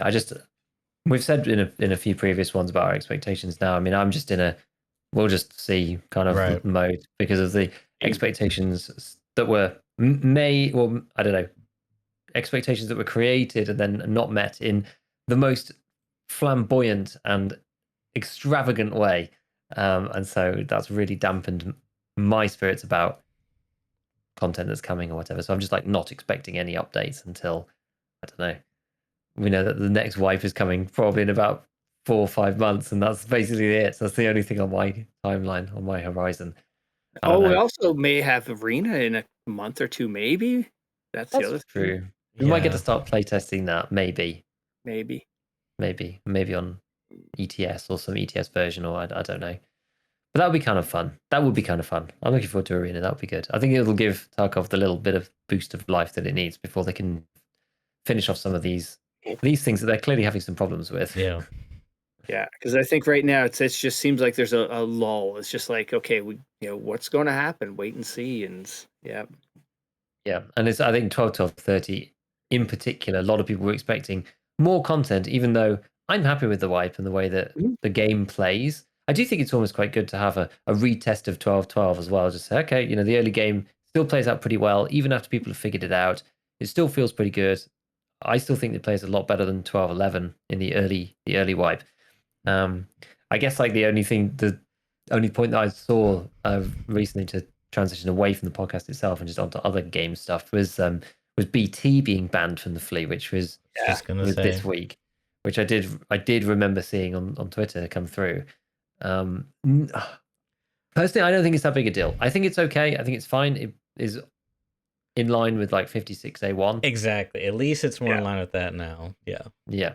So that's kind of okay, but I don't think it's really that big of a deal. You can still buy the stuff for the barter off the flea and do the barter with Prapor. So you can do it that way. And I think it's quite early too. I can't remember. Is it like Prapor 2 or something? Yeah. It's fairly early if you want to do the barter. I don't think it's that big a deal. Plus, you have lots of other choices. You have BP and PP, both which are pretty good as well. So I think I don't think it's that bad. I don't think it's that bad. It's more of a big deal that 56A1 isn't available on the flea than BT, in my opinion, because you have other choices, whereas for 5 or 6 you just don't have any other choices. So I think that was the only other. They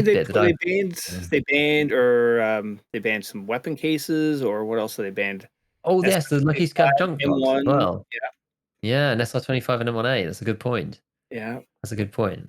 That's quite interesting. And the RD as well was lumped in there. Yeah, that was coming. We probably saw that. Yeah, we all saw that coming. And they banned Landmark for a day too, I guess, right? They banned what? Oh yeah, that's right. Landmark for a day. That was, oh my God. Dude, does anybody know what happened with that? No, like, he posted a picture saying his account got banned, and a day later it was weird. All the haters for a day, just like I knew it. Yeah. Oh, dude. I popped in his stream because I think I saw it on Twitter, or maybe Airwing mentioned it, but dude, it was so funny too because everyone, like Dr. Lupo, was like, "I'm going live to discuss the ban on Landmark." Trauma alert! It was like everyone. I think Jesse had it in his title. It was just so funny. But dude, he had like more viewers than he does when he's playing Tarkov, and he's getting like donos and stuff. It's like he made more money getting banned, which is just funny. But yeah, I thought that was I don't know what happened. I mean, I'm sure he got unbanned eventually in the next day or whatever. But good, really funny. I would love to know how stuff like that happens. Like, was it a false positive? Was it, was he actually cheating? Was it like manual reports? Like, this account has over 100,000 reports. Right, we should do something about this guy. The new guy in the office. Like, oh yeah, do that. Stuff. Yeah, I'll press the button. Yeah, it's fine. No, what have you done? Yeah. No, not that name. That's our biggest guy. He's our top content creator on Twitch. Don't. I guess in all seriousness, like I do understand the people who say, well, obviously he's big streamers, so of course he'll be unbanned, and there's so many people out there who get banned, and if there are these false positives, then it could happen to anybody, and it's not comforting to see it happen again. No. Personally, because it hasn't happened for a while. Tweak it happened last year. Was a tweak last year? It happened. He got something like that. Yeah, and there was kind of a flurry of them, but it hasn't happened for a while, which makes you think, okay, fine. But then, when you get these random ones like this, the problem is it means that when someone says, "Well, I got banned," and everyone goes, "Oh, well, you probably were hacking." It's like, probably yes, but there's always now this doubt in everyone's mind that, well, Tweak got banned that one time, and Landmark got banned that one time, and this other guy got banned this one time, and they all came out in the wash fine because they actually had it looked into properly on a one-on-one basis, which I appreciate is not possible for most people, right? It's like it's an automated system, but it super sucks for those people who get banned unfairly. And there was that whole series of people who were banned because of I ended up looking into it because somebody messaged me and was like, "Oh, you're going to do a video about it?" And I was like, "No, but keep me posted if there's anything you want me to like circulate elsewhere." I was like, "I don't think it's really something I want to." It's just kind of weird. I don't think people will really watch it. So it's not really. It's going to be kind of counterproductive. But it was about the motherboards thing. It was there were 2 series of motherboards that were incorrectly. Because I ended up looking into the technical problem because it was quite interesting. Just like their answer to it. Obviously, I wasn't like doing the investigation, but there was some guy who was like a super hardware specialist, and it was to do with the way that they were registering the motherboards as they were leaving the factory, and they were supposed to have one of the unique codes to identify these pieces of hardware, and it was just being done incorrectly. Well, I mean, I don't know whether it's illegal or something, but basically they all got stamped with like a default sort of generic code rather than each one having their own unique fingerprint. And so anybody who had this particular model, because of this defect, one person got banned with it, and everyone else got taken out simultaneously. And it was quite a niche motherboard set. There was two of them, there were two in particular, and one guy who was a streamer had one of these motherboards, and that was kind of how it all started off. And Paul messaged me and said, "Are you aware of this situation?" And they had a whole bunch of people who were on his motherboard unbanned, and then there was another situation, and then they had to send this like list to BattlEye, and then there was like somebody who like snuck in who was actually a hacker who was just trying to get their account unbanned and like undermine the whole thing. And then they were like, "Well, now we can't trust anything that you're sending us." Like the whole thing was like, it ended up being a real mess. But this stuff happens, like random stuff happens like that, and it's worrying when you see the big streamers get banned and then unbanned, and everyone goes, "Well, obviously he's going to get unbanned because it's Landmark or it's Tweak or it's whoever, because they're known to the devs." And most people don't get that chance to get a look in on BattlEye or whatever. It's just kind of, well, you have to go through BattlEye support and then through BSG support, and if they don't really want to play ball, then you're out of luck, and there's not much you can do about it. And it feels very unfair. But no one can trust them based on them saying that they're not hacking. It's like only you would know if you've been treated unfairly, and no one else can trust you. It's the whole situation is just sad. But yeah, having a big streamer get banned like that and then unbanned within a day does not give me faith in the system. No, and it's not good at all. It's not a good look. Yeah, but just gotta have faith, man. Just take the good with the bad, dude. Sorry, someone's gotta take the bullet, Landmark. Someone's got to take the bullet, dude. It's your turn. Exactly. The moral of the story is you just have to become a big streamer. That's it. It's easy, guys. You just become a big streamer, and then you don't have any problems. Yeah. I do think it helps to record a lot of your stuff. It was one of the reasons why I started streaming in the first place, was because I didn't have to use my own hard drive space, and I could just use the Twitch VOD, capture or whatever. So being able to like prove that your raids are legit and having your raids captured is kind of useful. Like at least having your own copy. So, well, I was banned for like which raid was it or whatever. I don't know whether it's actually useful for anybody, but I think that's one of the things about the streamer situation, especially back then. It's probably less so now actually, because back in the day you had these like manual reviews where people would send in videos and stuff, and you say, "Well, look, this is my side of the fight." And I think this was before too many people really appreciated the desync and how it exactly worked, and it hadn't been uncovered in quite the same way as it has now. And so some people were not as, people still like this now, even after there's so much has come out of it, and they're like, look at this clip, this is crazy, the guy must be hacking. And it's like, how the game plays out from the other side sometimes. You just can't tell. But back then it was quite bad, and so having the proof of your side was quite handy. Whether that's the same now, I'm not sure, but just food for thought. So I wanted to get a quick take real quick on your thoughts on the M1A and the SR25 ban, both of you. Oh yeah. Quick. Boom boom. Very quick. I think it's probably good because those weapons are very cheap and are significantly better than the weapons that come directly before it, namely the RFB. They're not that much more, and so the leap is not that great. Whereas now you have to think about it a bit more, and it's a lot more expensive to get those guns if you have to buy them from the traders, because the trader prices, we always say, the trader prices are so stupid because the flea market's so cheap. It's just looking so stupid now because it's the only way you can get them, right? So if you want to use them, you got to pay for them. I feel like it almost enforces the RPG-ness in a bigger way than it did. That's my quick take. You, Newf? Yeah, it's it was easy to get those M1As, and they're good guns. They're using the 7.62. Yeah, it makes you change how you're going to play a little bit too. Cool. RFP for life.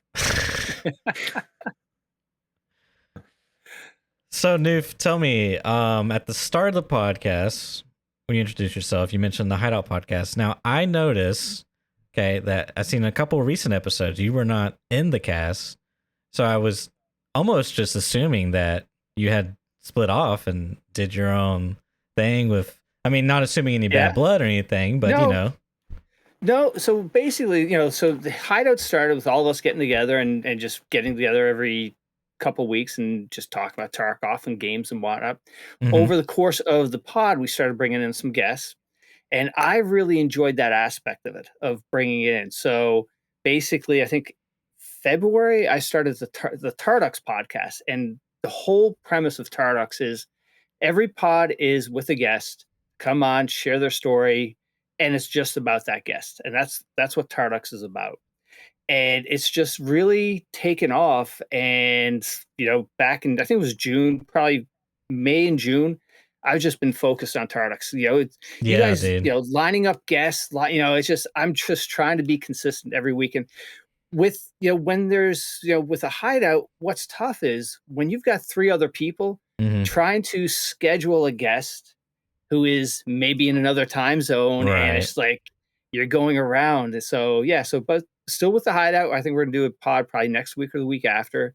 But honestly, Tarducks is I'm just having such a blast getting people on. Like, initially I think I reached out to you first, Church, and say, hey, I Oh, want to get you on. You're like, I got nothing to say. I don't want to get Giga. I was like, all right.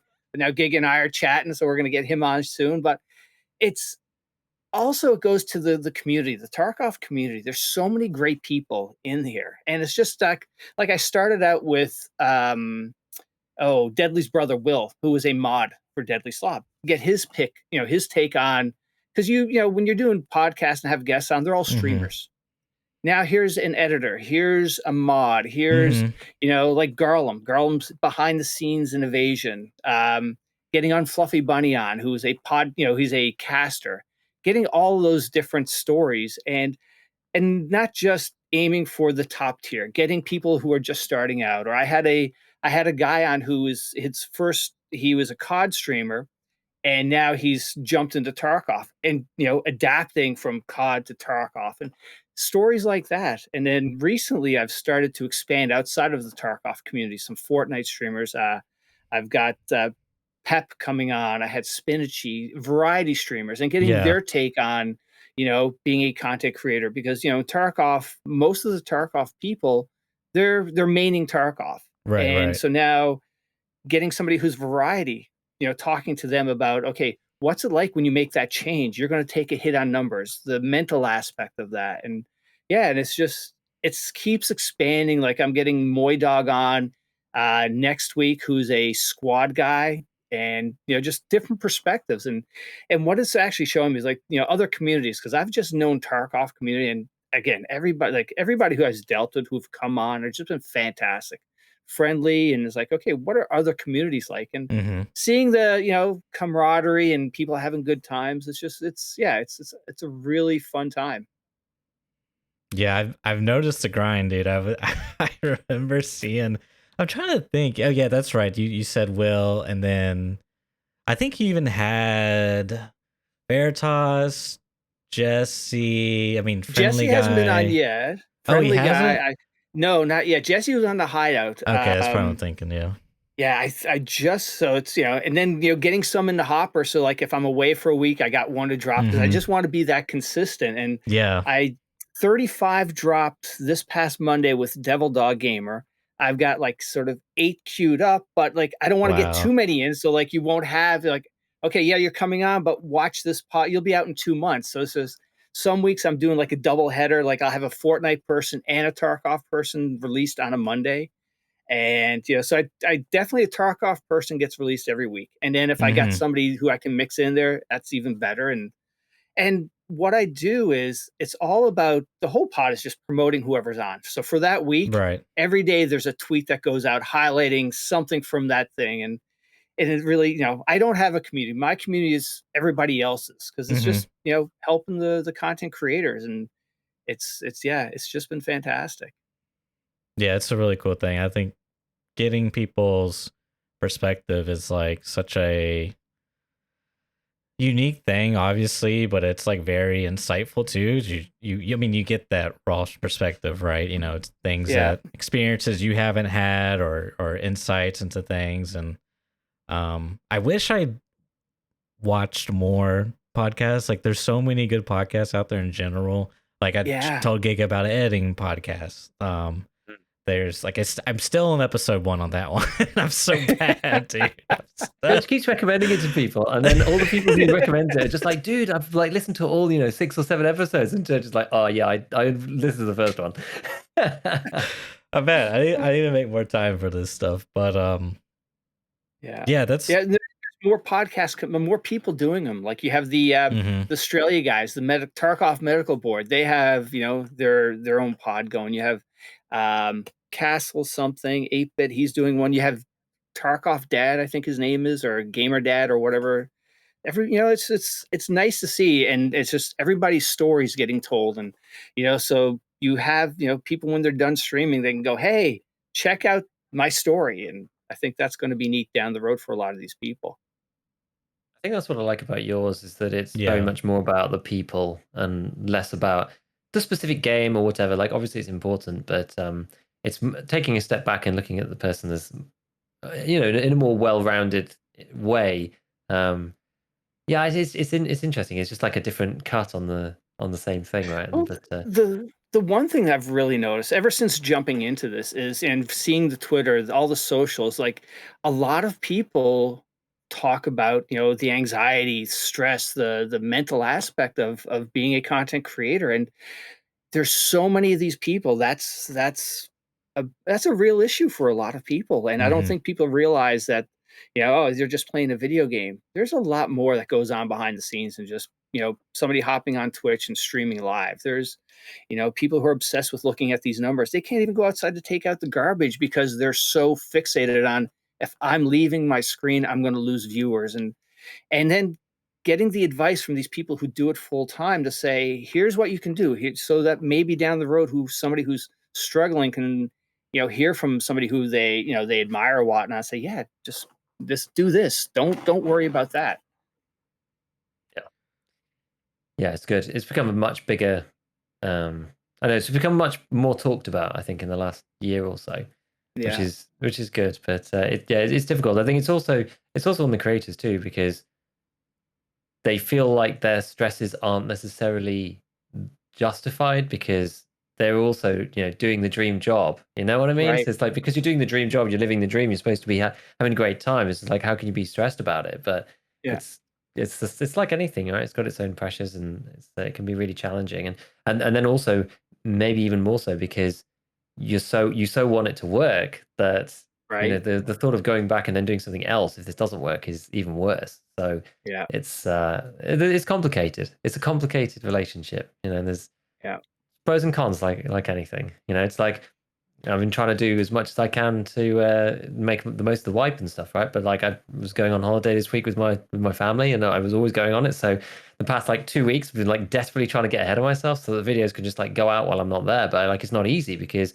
you have to pull back a bit and say, okay, well, I can't sustain the amount of content that I was making while I was sat on my computer all day, because otherwise, if I could, and I could continue that while I'm away, it would mean that while I was there normally, I wouldn't be doing enough. You know what I mean? Because I was just like, right, I'm just gonna keep going. I'm just keep making the same amount. I'm gonna be doing 3 videos, and I was like producing the stuff, and I was like, I actually can't. I just physically, I do not have enough time to do this. I have to be reasonable with myself, and this is where my wife helps a lot, actually, because I get super obsessive about the goals that I want to achieve, and about well, I'm doing a video every day from the start of the wipe. Okay, fine, but it's a short period of time, so it's okay. It's all right. And then I'm going to go down to 3 or something, and then eventually we'll go down to 2. But at what point do you go from 3 to 2? And I'm just like, one more week of 3 a week. It's just like, I'm just like, I'm built that way. So when I was just like, I'm going to be away, I'm just going to keep it up. And it's just like, no, that's not the way this works. So you have to be realistic about what you're actually capable of doing. It's you can't do everything, and I want to do everything. I want to be able to stream, two evenings, 2 days, and do ScavTalk and produce all the videos. Like, it's just, there's not enough time, right? There's not enough time for any one person to do everything. So it's not the easiest balance ever, but no. Yeah. But the good thing to have though is you have your wife who's she's backing you, she's supporting you. That's a key piece of people who are successful at this. Exactly. You've got that support network of people who are rooting for you, who are kind of like not necessarily people outside the community too, who can look at it from a third party perspective and just be like, okay, look, just be sensible. This is what you need to do. This is real life, and this is what's happening with work. And I know it's important and all this stuff, but you got to just chill, and you'll figure out a way that makes sense both for not being in your room 24/7, like pinned to the desk, and also things are going to carry on doing okay. Yeah. So yeah, it's a big deal. It's a big deal, and I feel for the streamers because for me, I mean, being like YouTube first and foremost, there's a lot of work involved, but you're not live, sat in front of an audience continuously, and those people do feel like as soon as you turn it off, it's like that's just wasted time. It's like there's a drive to just be always on, whereas like I quite like doing a mix personally, just because you are not streaming and you're like, okay, well I'm working on other stuff, and it's like a nice balance between the two. It's like they're very different actually. Doing like YouTube videos and YouTube editing is very different to playing live and being on Twitch, and that's quite kind of good because it breaks it up a bit. It's like, okay, well I'm editing now, and now I'm streaming, and now we're doing the ScavTalk podcast, and then okay, well now it's back to making thumbnails, and there's lots of different types of work rather than just being. I just don't think I could grind it like 10 hours a day every day and just be playing the game. I just don't think I could. I don't think so either. And then, like you said, at least with YouTube or editing or whatnot, you're not on. You're not happy. You don't, but being on camera, you've got to have that, you got to be happy. Nobody wants to watch somebody who's miserable playing a game. And then, you look at discoverability too. It's just like, I can find 5 pages of people who are happy playing this game. I don't have to watch somebody who's miserable. And so, being live, you gotta, you got to be happy or come across at least you're happy, enjoying what you're doing. Exactly. Yeah. So yeah, you've seen a lot of that within your casting, I imagine. Yeah. You hear a lot of similar stories, or the other big thing that you hear is like a lot of people regret not starting YouTube earlier because there's just YouTube Shorts and TikToks. It lends itself to discoverability because on Twitch, if you're streaming Tarkov, you're going down 10 pages of people for somebody to find you. And if you're just streaming, the odds of, your audience growing is probably pretty slim. But if you're doing YouTube or you're doing TikToks, other things like that, you're going to gradually pull other people in, and also may end up be another source of revenue too. Yeah. The Twitch only grind is a very, very difficult one these days. Yeah. I think that's what I like most about your cast or your style of cast is that it is more of a interview style, and I think that lends itself for people to be more vulnerable about more relatable, more real life type of stuff. Like me and Giga, we could probably nerd out about Tarkov for hours and upon hours, but we get to sort of hide behind that pain that is known as Tarkov. We don't ever like talk about any of this other stuff, which I think is really the interesting part. I mean, and as we said about perspective and everything, and then I see you branching out to people in different genres and stuff, and you still get a lot of that same type of vulnerability, but again, the different perspectives. It's really cool, and in some ways I kind of envy that you have the we don't really get to participate in that type of stuff as often when we have guests, maybe here and there, but with you, you get to. That's kind of like the whole gig, and it's really cool. I like it. It is, but the prep for it. It's not just okay, I got Veritas coming on. It's just all right, let's go. The prep of like, okay, what questions, what format, what are we going to talk about? And then some research of watching their streams in their communities a little bit, just to see what's going on, and then try to bring questions that are a little bit different. That's everybody who's coming on, they're getting a it's not just a canned list of questions that they're getting. I'm trying to get stuff out of them, let them, open up and share things. And I've, the feedback has been good. Everybody who comes on and says, hey, this is so easy. I was so nervous about coming on, but it's like, yeah, it's nothing. It's your podcast. This is what it is. This is all about you. That's all we're talking about. There's no stress, no pressure. So you don't dig up any dirt and then bring up these documents. Well, it's funny because I had Logical Solutions on. Oh, did And you? before we, it's like, hey, are you okay talking about Battle State? He goes, yeah, absolutely. So it's like, all right, cool. And a part of it too, because I don't do them live, it's if we go down a rabbit hole, Sure. they don't have to worry about, oh God, or they said, they make, somebody makes a comment about some streamer or something. Like, all right, well, let's we got to take care. It's a little bit easier, and I think that's a little bit more relaxing for them too. That makes Hey, come on, perfect sense. ScavTalk. It's committed to paper. It's like, it Yeah, it's can't like- just go it's like- stone forevermore. It's going I out was on all like- the platforms, but it's going out live. Yeah, I said, Church, is this live or is this we're live? It's like, okay, all right, here we go. And trust me, I do no editing.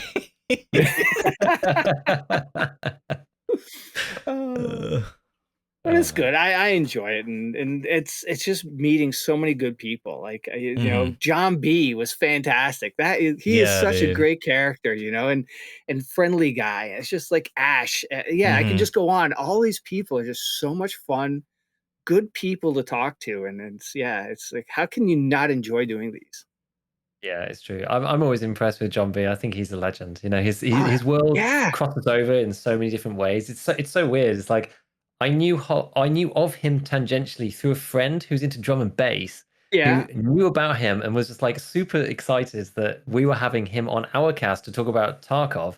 And he's like producing music for Tarkov because he's a music producer, really, but he also plays EFT. It's like it's such a bizarre combination of things. But he's like, and he's like he's a little bit older than like me and Church, but he's got like so much energy and he's so willing to learn new stuff. Yeah. And he's doing these these gigs where he's got like Twitch chat up while he's in the wherever he is playing, and like people on Twitch can like dictate the next song like live in the audience and stuff. It's like it's crazy. Like, I don't know if anybody else doing this stuff. Like it's insane. It's really cool. He's he's really, I don't know, he's pioneering. He really is. He's got so much energy. It's ridiculous.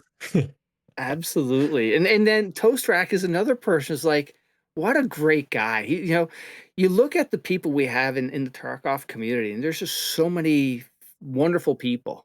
Yeah, definitely. And like, I did watch the Toast Rack. I forgot about it, but it's like I never would have, known any of these things. Like I can get like 24 hours plus of knowledge from watching his stream, maybe, where he just like releases little details about his life or experiences. And then here it's like a condensed 2 hour or 1 hour thing, and it's just like, whoa, I had no idea that he used to work in Audition or he worked with Mythbusters. Mythbusters. Yeah, I can't remember the software, but it's like the professional Avid. Hollywood. Avid. That's Avid, it. Yeah. Yep. It's like, whoa, I had no idea he had this background. It's like really cool stuff. And when he traveled, he took an Xbox with him because he's a hardcore gamer. It was like that's crazy. Or the other one I had Dottie Hack on. I had no idea him and Ash played in the same band and toured together. Crazy, dude. It is wild. That's so crazy. And they didn't know about each other until like sort of got onto Tarkov years later. And it's just like, it's crazy. Yeah, that is crazy. Speaking of Ash, dude, I've watched some of his YouTube videos where he does the offline co-op stuff. And I felt like Nikita had to have seen his videos because he mentioned in the Tarkov TV, he was like, I love the offline stuff you guys do, the content creators. It's great. We're going to add more tools. Because he was doing some crazy stuff like zombie mode where like all the participants had knives and like SJ6s are chasing them down. He had like a little 9mm snub nose revolver to defend himself. It was some great content, man. Shout out to Ash. Yeah, and then they did like the Western thing where basically they took 5 paces and he'd say draw and whoever shot. And Von Helsing did battleships with grenades. I had him on recently, and he was telling me basically there's a wall and like I don't know, it's like 5 guys on each side, and they'll throw a grenade, and it's just some of the stuff people are doing. It's awesome. How did you get Vaughn on? Because I've DM'd that guy to the point where I thought about harassing him and stream live. So I've had 3 people call out Vaughn. So I had Ames. Ames said you got to have Vaughn on. I think it was Ash called out Vaughn. And Will Des. You got to get Vaughn. So eventually, I guess he's hearing it from those guys. Hey, you got to get on Tarducks. And it's like, and we went back and forth for a while, but he got him on. And again, just another fantastic person. Yeah, Vaughn's great. I love Vaughn. Yeah, absolutely. And then Giga's coming on too. So this is, we're going to get the Giga origin story at some point. So this is all good. And Ben, and Church, you're welcome. I still have a seat for you if you ever want to come on and talk about editing, where you got started, and all that kind of stuff. Because I've had some people come on and say, like, Katie from the Woodsman, the Marksman. She's like, I'm not that interesting. No, hell, you are so cool and interesting because you're playing with cotton, pep, deadly. You've got a great story to tell. So yeah, a lot of people just like, yeah, why do you want me on? It's like, because you're part of the community. You got cool stuff to talk about. To show the dirt, the Air Wing Marine behind the scenes. I tell you what, we're coming up on 100K subs here on Air Wing's channel, and he told me the other day, he was like, when we hit that mile mark, something about has sent me a plaque, because apparently YouTube will do something like that for like people that are partnered with the channel or whatever. So I thought that'd be pretty cool. But when we hit that milestone, I had no idea about Air Wing at all. He's another one that came on, and his background is like, holy crap, you built large functional systems for like Vegas and stuff like that. It's crazy. Yeah. Yep. We do have a very diverse set of people within the Tarkov community. I think it's interesting as well because it's a little older too. The Tarkov community in general, and on the content creation side, right? It's not all super young people. You've got, I guess it's the same as the viewership, right? It's like broadly 25 to 35, but it definitely stretches at the upper end, and is appealing to many different people up at kind of. It's more of a thinking man's FPS, so it makes sense, It's why I ended up getting into it in the first place, because I'm kind of a strategy / FPS player. I always have been. I've always had like one strategy game going and an FPS at the same time, and Tarkov's just kind of that combination of the two in the middle. So it makes sense. You have people who have done other stuff and then come into it later on in life. It's not like it's too late for people to come and do content creation now. And I think also just with the way YouTube is and the way the internet is these days, it's even easier to get started later, and because the audience is there for it, it's now possible, whereas it used to not be really. It was kind of the home of only very young people, like people who hadn't even gone to university kind of thing. It was sort of like 16 to sort of 20-year-olds kind of dominating content creation as the creators. But these things move on as all these things, and as everyone's moved up through, there's enough people throughout the whole generational spectrum now to appreciate this stuff. So not just people like battling with their parents, just being like, why do you want to watch video games on TV? It's like, this doesn't make any sense. Turns around to watch the football, that kind of stuff. So it's easier now. It's easier now just culturally, I think, in many ways. Yeah. And also, I think part of the reason why the Tarkov community is good is because, like you said, it's a mature crowd. So you're not dealing with high school drama and all other things that people would deal with. A younger crowd for your game. Yeah, we just have Twitter drama instead. It's fine. Yes, absolutely. We just have adult grown up drama. It's even better. Even better. Even better. Cool. Yes. Well, awesome. Thanks for coming on, Newf, man. It was a blast having you on. Dude, I feel so honored, because I have to say, when we started looking at doing podcasts, it was like ScavTalk. Oh my God, Escape from Tarkov podcast. That looks like so much fun. And that's, seeing your guys' podcast was how this all got started, from the Hideout and eventually the Tarducks. Because it's you guys have fun doing it, and it's like, yeah, we could do that too. And then there's so much, like you said earlier, there's so much room for Tarkov podcasts. It's just, there's not enough of them out there, and it's good to see that there's more coming off, and everybody does it a little bit different. You guys are really tuned into the game and into the details and whatnot, and so and you guys have been doing it for a while. And it's enjoyable. Yeah, I think it's one of those funny things we kind of realized the other day. We're like, wow, we've been doing it for a while now. This is crazy. We're just kind of like going for a long time. I think it's only like recently, and especially with this wipe as well, that it's kind of like sort of picked up again in our own brains, where we were like, actually, we should really focus more on making this happen, because we have everything that we need to make this actually bigger than it is now, just with a few little tweaks. So just with that, we've kind of like doubled down on it and tried to improve and make the content better, and and that kind of thing. And yeah, just making some relatively small changes have made a big difference. Like we're doing it anyway, but you may as well make the most of it. So it's been a fun ride. It's been a fun. Now, how did fun you guys journey. get together? What's little turning the tables here. How did you guys get together? How did you meet? You're on one side of the pond. Church is over here. Like, how? Well, Church sent me. Did you send me a DM on Discord? I did. I think, and I can't even remember what you said now, but it was something along the lines of you put out some interesting videos, and this is when I was like getting started as well. I don't even know like how big was my channel then? It mustn't have been that big. It was like 15K or something, maybe. I don't know. Maybe, 10? Dude. I don't even I'm know. Not sure. I'd have to go back and check. I'm not sure. Hey, did you hear him say it was only 15K? Like, okay, yeah, all right, yeah. It's funny. Wow, it's actually funny how you rank these numbers, because like when you first start, you're just like trying to get to like 100 subscribers, and you're like, you get one subscriber, and you're like, yes, it's like makes your day. It's like it's so weird how these things just kind of like spiral up. Like that's a whole nother story. I could talk about that for ages. But when I was like a little bit less discoverable than I am now, the church messaged me and said, "Oh, you do some stuff about like talk of economics, and you talk about it quite a lot in your videos." And I think I'd released one in particular, and she's like, "Oh, I'd love to talk to you about it and just have a chat about how I think that the game could function economically and how the trader system could change." And I was like, "Okay, yeah, let's do it." I was like, "Do you mind if I record it? Because like if it's interesting, then I'll just put it out."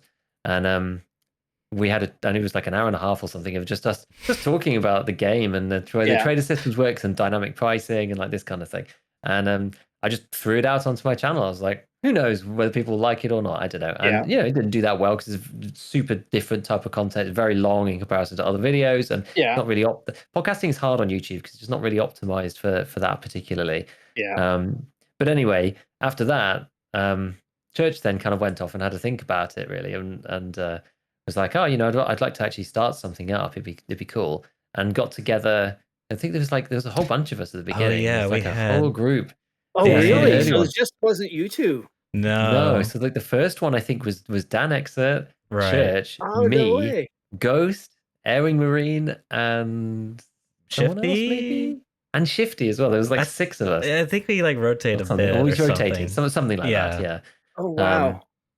And we tried a couple of those, but like scheduling was super tough. Like trying to get together was really hard. We could only do like one every month with various people, and it was just a bit difficult. And Church messaged me and was like, "Oh, I'm just not sure if this is really working. I kind of want to like focus down and do something more specific.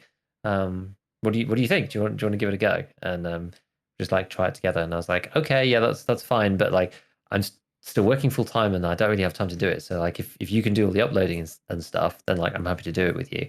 And I think I dragged my feet for like 2 weeks, and then I eventually was just like, "Okay, yeah, let's do it. Okay, fine, we could do it. I could spare the time." And that was basically just how it started, because you were like, "I want to do it weekly, and it has to be a smaller group." And so that was it. And so from then on, we've done every week, pretty much. I think we missed 1 week, one time. Yeah, we actually really good about consistency, especially considering everything you had going on at the time, and developing, So I knew if I could get you to enjoy it, that you would commit to it. I just knew, because I knew off that initial economic talk, like we had like similar brain waves going on, still different. But you knew I wanted to do it, but it was like trying to convince me that it was not going to take too much of my time or whatever, because I was really, really compressed at one point. So yeah, it was fun. It was fun. But yeah, but that's the thing. Once you get me into it, then it's just like we shall never miss a week. Just like that's just how it is. And Church knows this. It's just like I'm just like, oh, if I'm like on the road or whatever, and I'll be hanging out my car window and we'll do a podcast. It's not quite that bad, but I would like have like noise cancelling headphones. I'll be like, I'll like secure a room off wherever I am. Like, right, everyone's got to be quiet because I'm gonna be up there for like an hour and a half, and I'm going to do this cast because it's important to me. So we've always made it work. But yeah, that was it really. It was very, very organic and just a random conversation, which is cool. It's what I tell people all the time about like content and stuff in general. It's just about life. Like, it's not just content. It's about life. It's about, until you're out there, you don't know what's going to come back. You have to just be out there. You never know what random stuff is going to happen. And Church's random message ended up turning into this, and you're on it today, right? And it's Yep. who knows what's awesome. going to happen? Yeah, you have to be out to then just bump into these random things, and you never know what's coming. So you kind of that's how people make their own luck, by just putting themselves out there and being in a position to receive random chance. Very true. Yep. All right. That. Well, guys, thank you so much. Yeah. I really enjoyed it, and it's really been an honor to come out here and meet you guys. Been great having you, dude. Been great having you. Where can people find you at, and all the plugs you want to drop in? Oh shoot, you would do that to me, right? Just like that. Twitter's probably the best place, which is just Tarducks, and then from there you can go over to my YouTube channel, and it's youtube.com/c/TarducksPod, I think it is.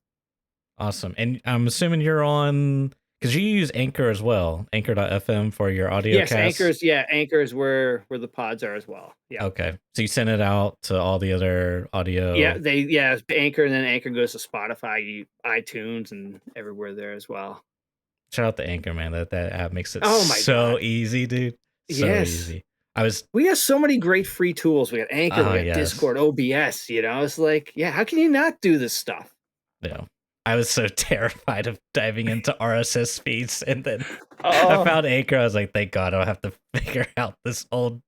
Anyways, it was like witchcraft. It was scary, but awesome, dude. Well, again, thank you so much, man, for coming on. It was a pleasure, and excellent. Wish we could talk more, but our time's come to an end.